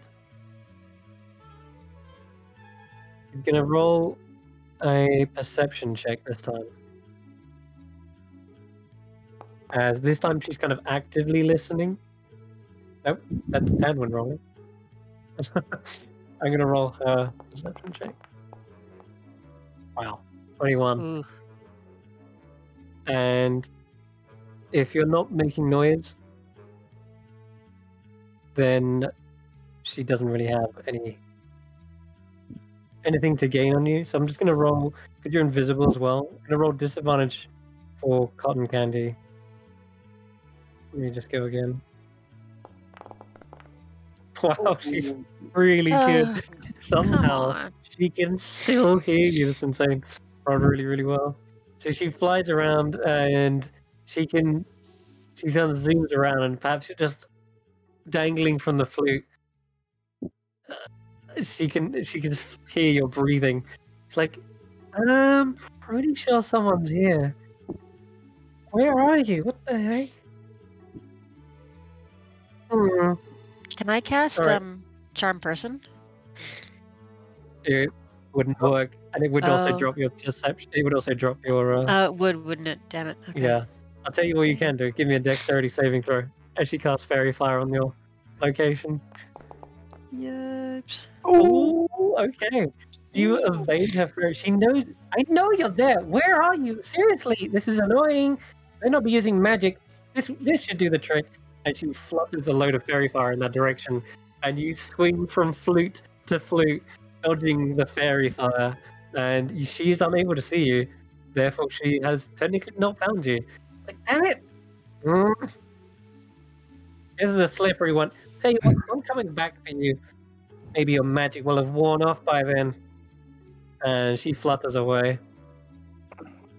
Okay. She's gonna roll.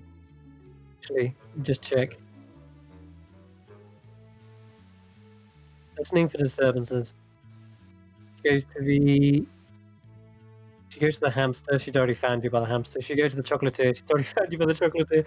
The only other place she hasn't gone to, which has sound by it here, is actually a Nash. So she's going to roll here, and she does have advantage against you because of the wizard talking, nattering away. And the 22 is going to beat your 16, I'm afraid. She flies in and says, "Hey, Bramble, you haven't seen any yet." Oh, there you are. Found you. Hi, I'm Starbuck. I'm sorry, I'm not playing right now. I need to talk to Bramble. Bramble was telling me something very important about your history. So, can you go play with the others for a few minutes? Oh, fine. Okay, Thanks, I Starbuck really flies appreciate out. it. What's more important than hide and seek? Honestly. Okay. Starbug uses the next 3 rounds to check the Pixie's favorite hiding spots, and starts with the stream and bridges, followed by the garden statues. Oh no! I need you to make a contested stealth check versus her perception check. Okay. If I was a pixie, I would be hiding. Oof. I'd be hiding Not here, I great. think. Okay. Oh, but I only rolled an 8. And she flutters around, kind of knocks them, and she's like, huh? This one felt heavy. I can't pick it up. Oh, wait. I've got a spell for that. And you see she casts Levitate on the statue, and it begins to raise up. And Podomart, you managed to do the most ninja thing ever, and you just basically split your legs between the statue as she levitates it and looks. She looks at where the spot would be if you were hiding, and she's like, huh, but she doesn't have the foresight to look underneath. Oh. Damn, I really thought someone would be here. Oh well. She lowers it back down and heads off. And you were just like suspended in the head, and you can lower yourself down safely. And her last favorite hiding spot is the pixie wagon. Oh, it's you, Honeyman. What the? Those fudges are for guests. Eat me. All right, that's it. I'm gonna finish this game off in one fell swoop. And she looks around and goes, "Eeny, meeny, miny, mo. Catch cotton candy by the toe. Where the heck are you hiding? I'm done playing games." And she's gonna roll a random location, and if she gets where you're hiding right now, then she's gonna make one more contested check. Otherwise, she gives up. So D10 for this, and it is a 9. He flies over to the flower garden. Yeah. Okay, the flower garden. She swoops in. Pretty sure this is. Let me just double check this is the flower garden. No, 14 is over here. Yeah, so she's actually searching right beside you, Puddlemud, and she is so close. Doesn't know how far away she is though. She searches underneath every petal, pries apart the tulips, uproots the bluebells, and she's kind of getting into a bit of a frustrated state. And you can hear the other pixies, the gardeners, are like, "Hey, watch it, Starbug! What? You're wrecking the place! Enough with your silly little games. Just give up already." And she's like, "No, no, no! I'm the best seeker that ever seeked, and I'm gonna seek the socks off of them if I. It's the last thing I do." And you see her fly up into a spiral up into the air, and a few moments later, she grows desperate and casts Detect Magic. And she says, "Any of you that have even got a little bit of tricksiness about you, I'm gonna find you." And yeah, she has it. She did that last-ditch effort. Detect Magic. Have you got any magical items? I think both of you do. Yeah, I've got the gloves, technically. Yeah. So I haven't actually put And then- those on my sheet. I should do that. I And then am cotton magically candy? invisible. Presumably that's You going are to count. magically invisible.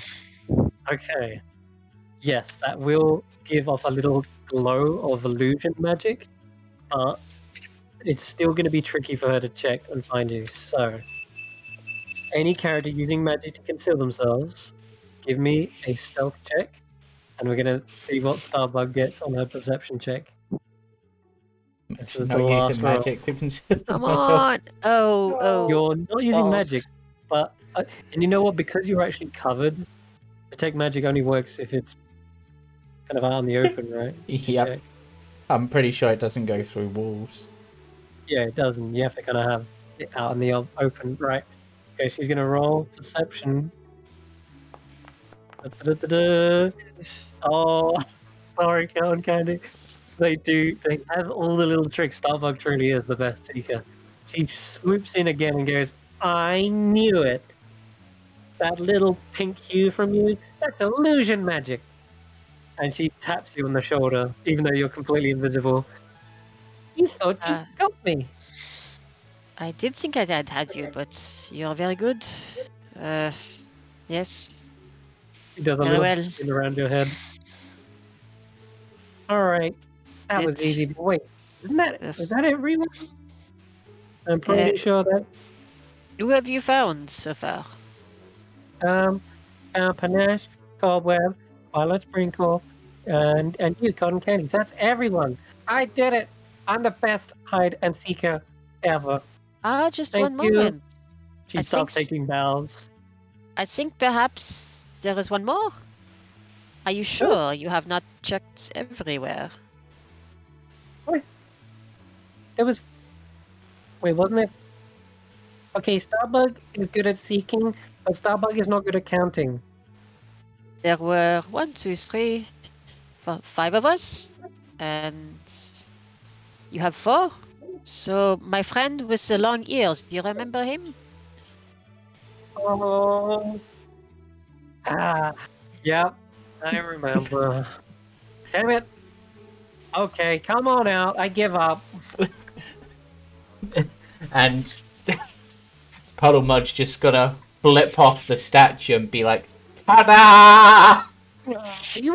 I looked under there. Damn it. You looked under there, but you didn't look in there. I was the rabbit inside the rabbit.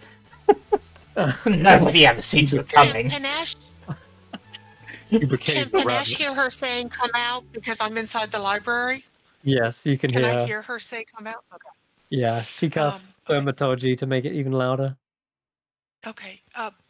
Brambleberry, we'll be back in a minute. I need to go talk to my other people. But thank you for all the information you've given me. Oh, yes, certainly. All right. Beware the hourglass coven, Panache. Beware the hourglass. Did you say the hourglass carbon? Coven. No, coven. I said coven.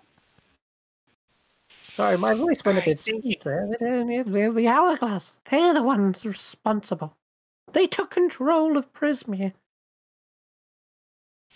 Thank you so much for this information. I really, really, really appreciate it. I cannot tell you how grateful I am for all of the information you just gave me. I think it's wrong that somebody has driven you out of your home, and I will see to it that Not like that would used to be. I will take care of this. This is not acceptable. I have not heard of this happening, but in our lands, in our countries, we don't allow this to happen. Well, yeah. Do take care and don't worry yourself too much. We have made ourselves a nice little home here, and the carnival's treated us well. But yes, it's been a while since I've been back to Prismia. Many a year, but I suppose time is different here. Feels like years, but I guess they told me it's been 1 year, but I swear in the Feywild it feels longer. Anyways, so as you come out, you see, you see Starbug has been defeated, and she's blushing with embarrassment. She completely forgot about. He was so hidden. He became the rabbit, and so hidden that she'd forgotten that you even were there, or even existed. All right. I guess. Damn. Still can't believe I lost. Well, don't consider it a loss. Consider it a chance for you to become an even better seeker in the future. Yeah. I'll look on the good, on the bright side. Say, if you want to stop by the chocolatier on your way out, feel free. Otherwise, there's the Pixie Armory. It's in the helmet. They sell like pixie weapons. Is Don't this worry, only they're not as pixie dangerous size? as they sound. Yeah, they're made for us. Yeah, Right. Chocolatier doesn't like me. They're real cheap too. I'll gather look in the armory. Might as well get myself a victory prize. I'm gonna go to the chocolatier. Cotton candy goes to the library. Cotton, Cotton, Cotton. I need to talk to you for a minute before everybody wanders off, and I see you're going to the library. We need to go to the library. There's somebody you need to talk to. I know it's bad to eavesdrop, but I heard you talking to Tarquin about going to the Feywild, and the librarian has a lot of information about the Feywild because that's where he's from. And it sounds like there's a real problem there right now because they were driven out of the Feywild. So it might be very dangerous for you to go in there. But talk to the librarian yourself, and I won't let you form your own opinions.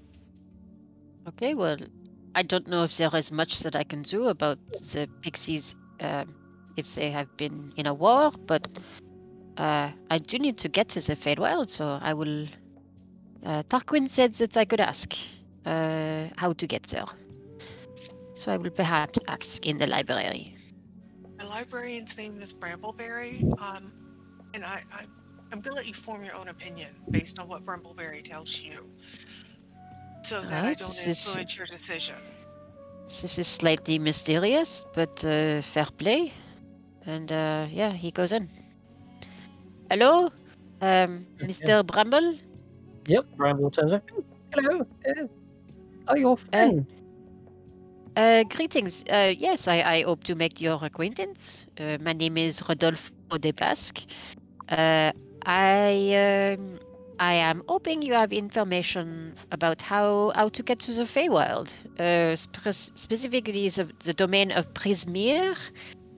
I have a friend who I have to find there.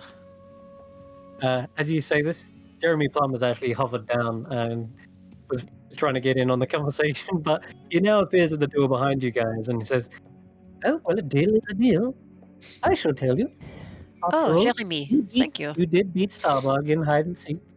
Well, what is it? And that's enough for me to accept your little pact we had, our deal.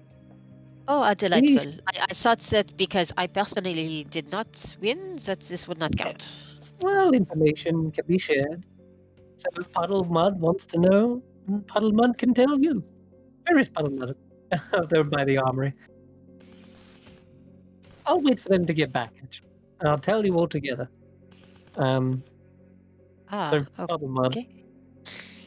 Yeah, in the armory, just real quickly, you can get yourself a button shield for it's like a gruff-looking pixie. He's got like a fake beard on, and he tries to talk in a mock dwarven accent, but it's really terrible because it's so high-pitched. And they're like, what can I do for you? Wooden pixie soldier. So we need... you know what? I can't do the voice. I'm sorry.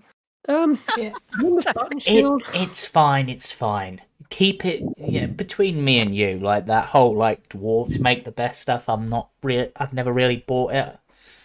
You know. I mean, well, I want to buy this instead. Yeah. Pixie slingshot. Ooh. One silver piece. You know what? Because I like you, I'm gonna give you a gold piece for it. Woo! You can buy out my whole store with that. My goodness. No, take it all. Fine, he'll take it all. That's like a tip and more. That's like everything. I'll say you can get a wooden pixie sword, a sewing needle. Yep, we're going back there. Once upon a time, I gave someone a sewing needle that was like it was a rapier of sharpening or something. That's really cool. And yeah, we got that one coming back. And then there's a button shield as well, and the pixie slingshot. All of those, they can be yours. Okay. The button shield gives you +1 AC when you're tiny, and Yeah. +2 AC when you're large. The Pixie Slingshot is 1d2 bludgeoning when you're small, and 1d4 when you're large, and so on and so forth. All the weapons are like they do tiny damage, 1d2, but then they go back to normal when you enlarge again. Fair. And I'll pop these in the chat for you. Yeah. Here we go. Yeah, they're really cheap. So you just bought out the whole store, we'll say. Yep.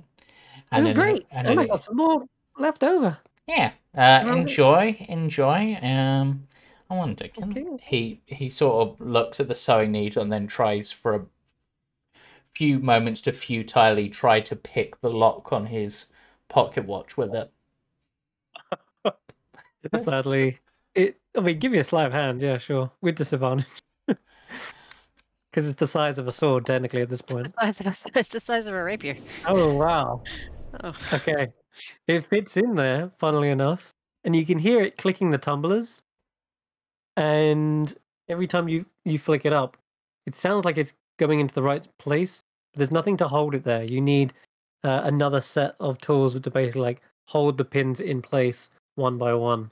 But maybe you could pick it with this, like eventually if you had another set of tools. But yeah, as always, you always come out short just trying to pick this thing. The key is always what you need. Like as much headway as you're making, you never get it fully open. Meh. And Twilight Sprinkle. Oh, sorry, go on. He walks off to go find the others. Okay. And Twilight Sprinkle. In here, you've got a variety of delicious desserts. Most of them are chocolate based, and she's a bit miffed after having to like tidy up all the vines and stuff. But she's like, "All right, hello. What do you want? Do you want some chocolate?" I hear you have chocolate. Yes. Yes, we have chocolate. Plenty of chocolate. And I saved this. How much chocolate do you have? How long is a piece of icing? How long is a piece of icing? That's a good question. A piece of icing is 2 days long. And I have 2 days worth of chocolates. You might get a sick tummy afterwards, but I mean, it's better than rations. If I'm honest, those tough jerky are just too chewy. That's amazing. Okay. I guess how much for your chocolate? What kind of chocolate do you have? Is it all the same? I heard you beat Starbug. I personally didn't. I got into a bit of a cow conversation with the hamster. But it's all worth it. And then some. I think one of us did. Yeah, beat Starbug. That's fine. So long as someone finally took that fairy down a peg, I'm gonna give you a discount. All right, here.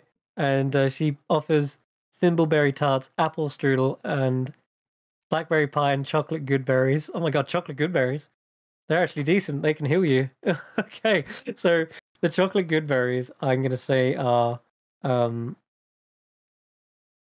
2 gold, and everything else is just going to be 1 gold.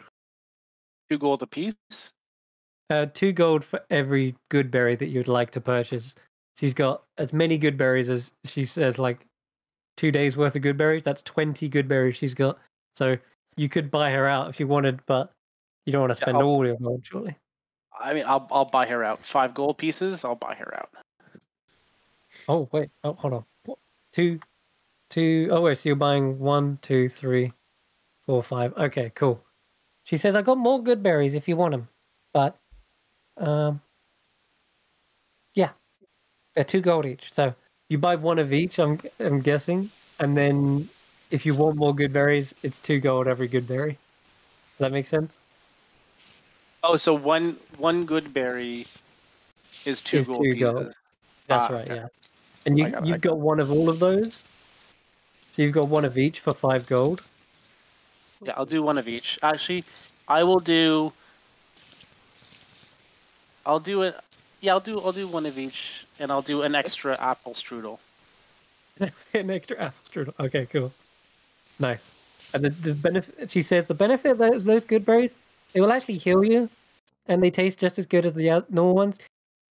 There was a party of adventurers, and they got sick of the druid's good berries because they were just the same thing every time, and it gave them like the runs. So we made chocolate ones, so that it's actually, it mixes it up a bit. Tastes good for once. No one likes a sour berry. No one likes it. That's very true. That's very, very true. And I'm gonna eat one of the apple strudels right there. Oh, well, okay.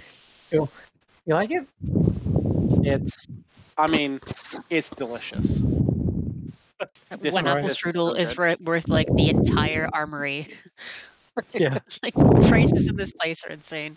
He doesn't know that. Oh, they are. But they are all kind of magical as well. So at the same time, you know what? Give me a D10,000. Sorry, not 10,000. Give me a D100. Just a D100, actually. We're not going to do it with the 10,000. That's just brutal. 28. Okay. Let me just check. Because I do have a table for strange, strange Feywild things. And consuming some pixie chocolatiers, I think it's going to constitute a roll on this table. So 28 even is going to be, most of them are beneficial, but it's like sometimes you get the odd one. All right, here we go. Your eyesight becomes sharp as an eagle's, and for 24 hours you can see clearly and in detail over distances of up to 10 miles. Oh my god. Yeah. So that has given you a little buff. 1 gold is definitely worth it for basically eagle eye for a day. Yeah, your vision sharpens, everything becomes crystal clear, and as you come out with hands full of all these desserts, you look over and you can zoom in on every single hair on Cotton Candy's mustache. Crazy. I am the best hide and seeker now. I can find all of you. Yeah, don't tell Starbuck, guys. I've got these. She'll want one every single time. All right. I know you work with chocolate a lot, so I'm just gonna make sure to wash your face a little bit more often. Just Speaking of washing your face, Cobb, what are you doing over by the pool? So he, after being shooed away from the mushrooms, went to sink his feet into the water up here. Yeah. But his feet touches solid ground. It freezes. Oh, It freezes cold. that's so sad. So he just sighs and then walks back down and goes into this cave. And if anyone has decent passive perception, you probably just hear him say, "This is what I was specifically making my way over to Cobweb afterwards. This is what I deserve. I can't kill anything in here. You can't kill anything anywhere. That's okay. You haven't done anything wrong. I can't. Even that sounded bad." And he just hides in the cave. Here, listen. I bought some food from the chocolate person over in the kettle, and I got you an apple strudel, an extra apple strudel for you specifically. And let me tell you, when I had one, I ate one, and now my eyesight is just like beyond amazing. I can see everything. Me? Yeah, for you. Yeah. He probably gives you a hug, and you probably shiver. That's okay. I'm used to the cooler temperatures, so it's perfectly fine. Congratulations as well. Just wanted to mention, because it didn't take long, but you have, in fact, very good combat. As suddenly, seems something has noticed an unwelcome visitor in its cave, and I can't even make this up. Cobweb, you literally have sat on a cobweb inside here, and it triggers the giant spider to launch its attack out and try to strike at you. It's pretty well hidden, so it's got one of those. What's your strudel? Oh my goodness! I just looked at the time. It is getting on. Kind of also want to bite Solomon in the back. So this is a regular sized spider that looks giant to us because we're shrunken down to pixie size, correct? Exactly. It is a normal sized spider with a tiny little bite, which you wouldn't even feel it if he was a human. I'm having for Solomon, flashbacks to the hut. I was one. I That know, activated the right? spider. So am I. It's kind of crazy. So can we quickly resolve this? It's actually only. Yeah, you know what? This will be Yeah. really quick. It's a single enemy. Let's do it. Solomon, roll initiative, and Xaxx as well, because you're right here.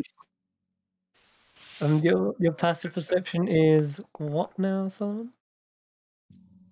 15. Yes. Ooh, its passive stealth is only 14.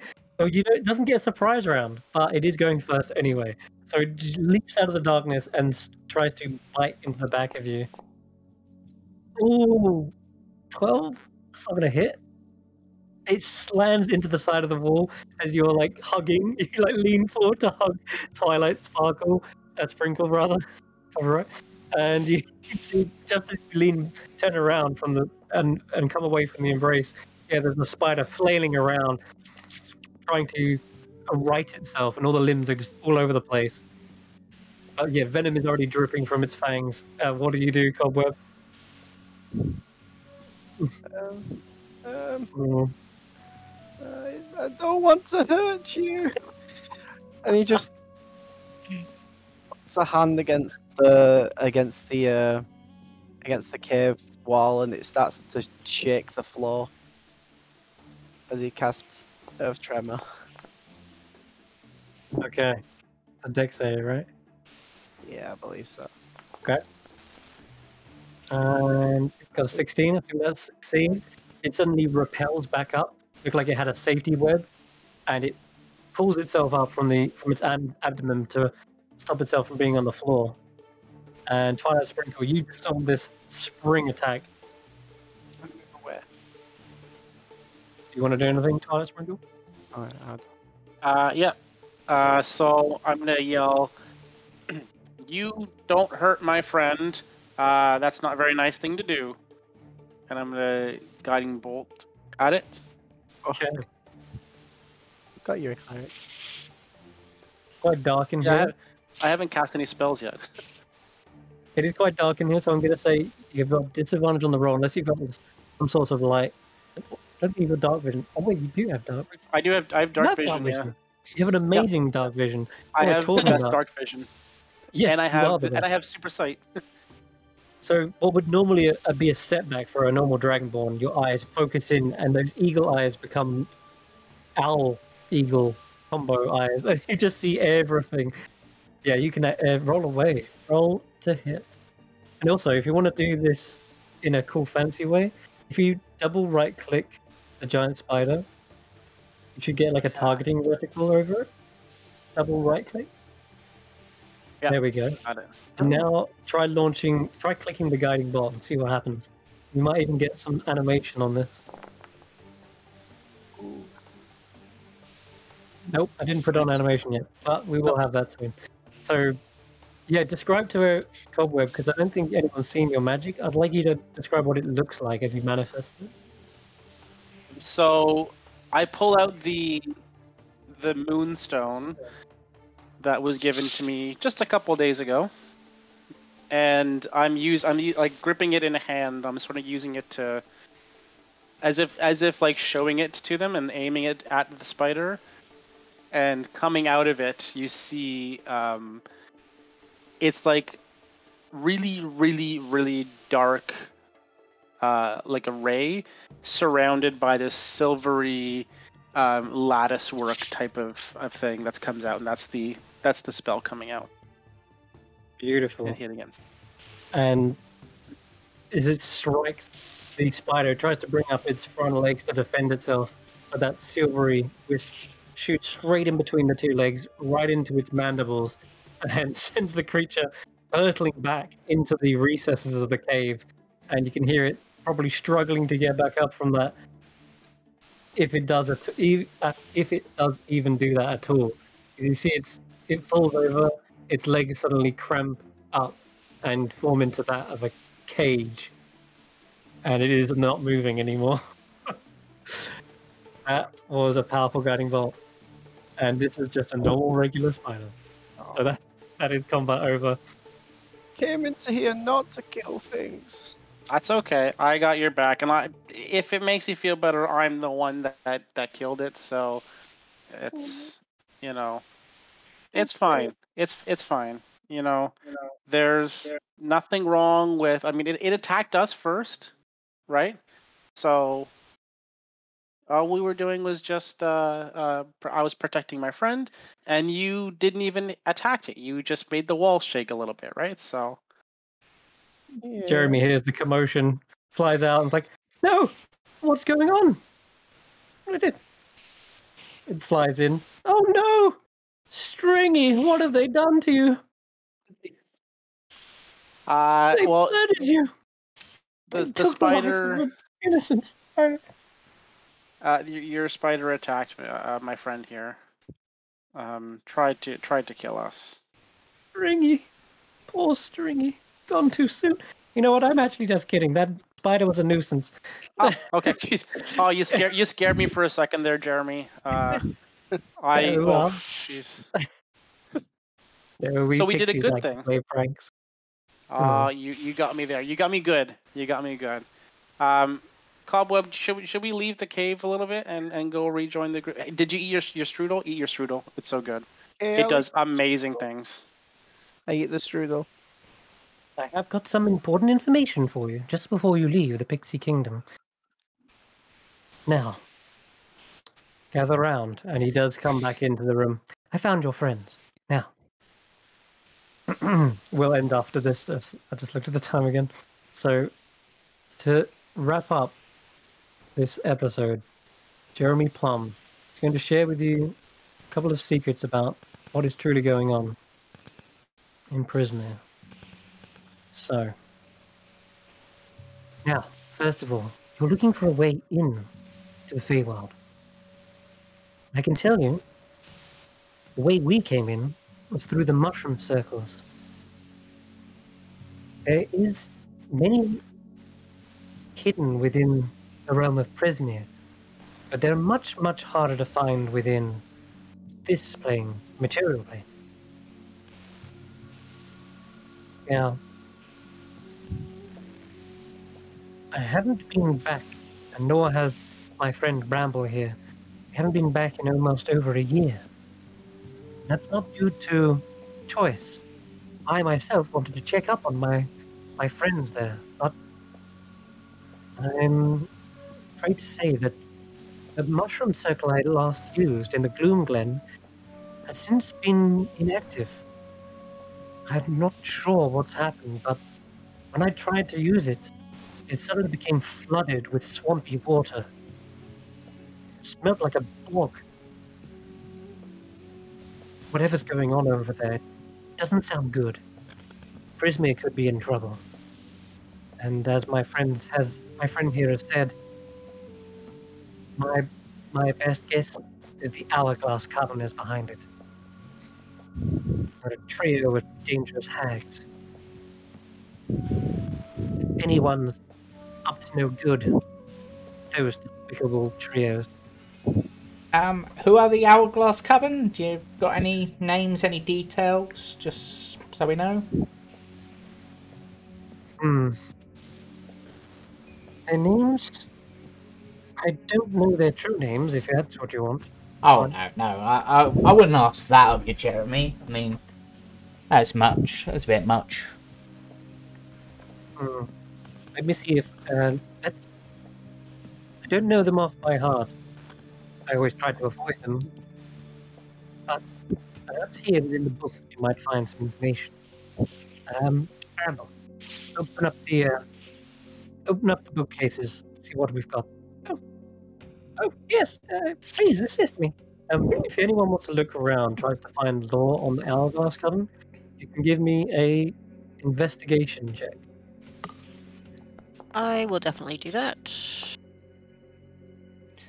Tarquin apparently cannot read. Ooh, 22. Rodolfo. Very nice. Okay. And as you're looking around, my guess is the Hourglass Covenants corrupted those fairy rings. Otherwise, why else wouldn't they work? Why would they do such a thing? Stop people getting in, I think. I don't know what they're planning, but it's likely that visitors might put a wrench in their works. Maybe to stop more Do you know people anything getting out. about them? Are Oh, sorry. What was that, Brandee? do you know anything about them? Are they friends? Are they sisters? Are they? Is there lots of them? Is there one of them? Do you I know think anything about the coven at all? I think Cotton Candy might be able to answer that. And he gestures towards Rodolfo, who's just pulled off a book, the shelf, called I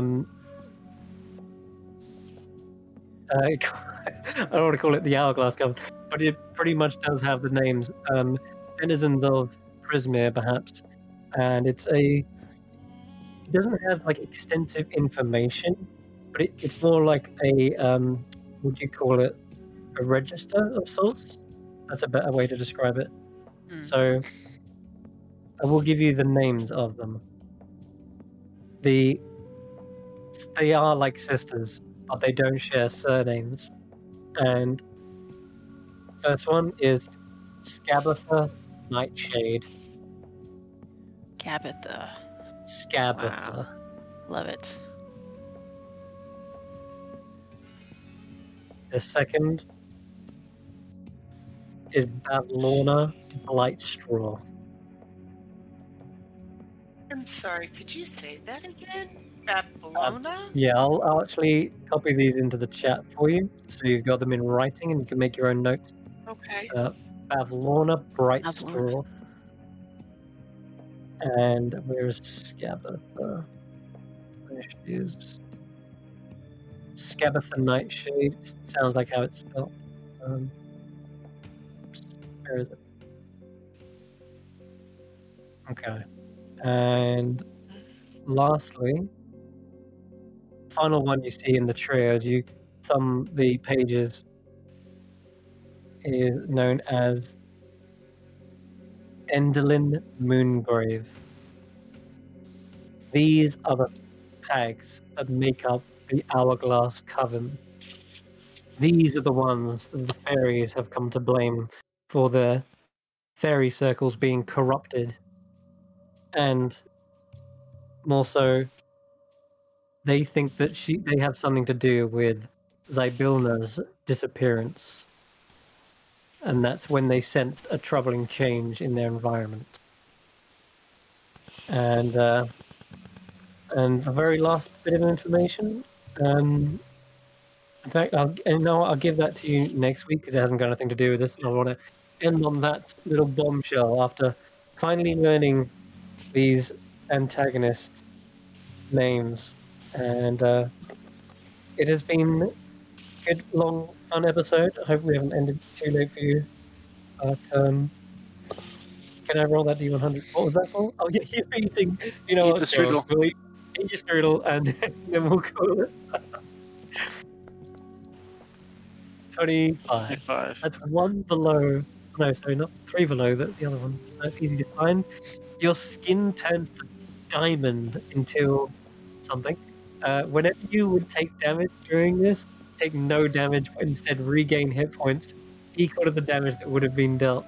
So if the spider had have hit you, you probably would have done absolutely nothing. As you walk out, you realize Cobweb is glittering. He's Oh dancing. my god. Cobweb, you look amazing. See, I told you, those strudels are great. It's a good thing you did not have this during the game. You are visible from a very long way away. This is a lesson to all of you. Eat everything you see.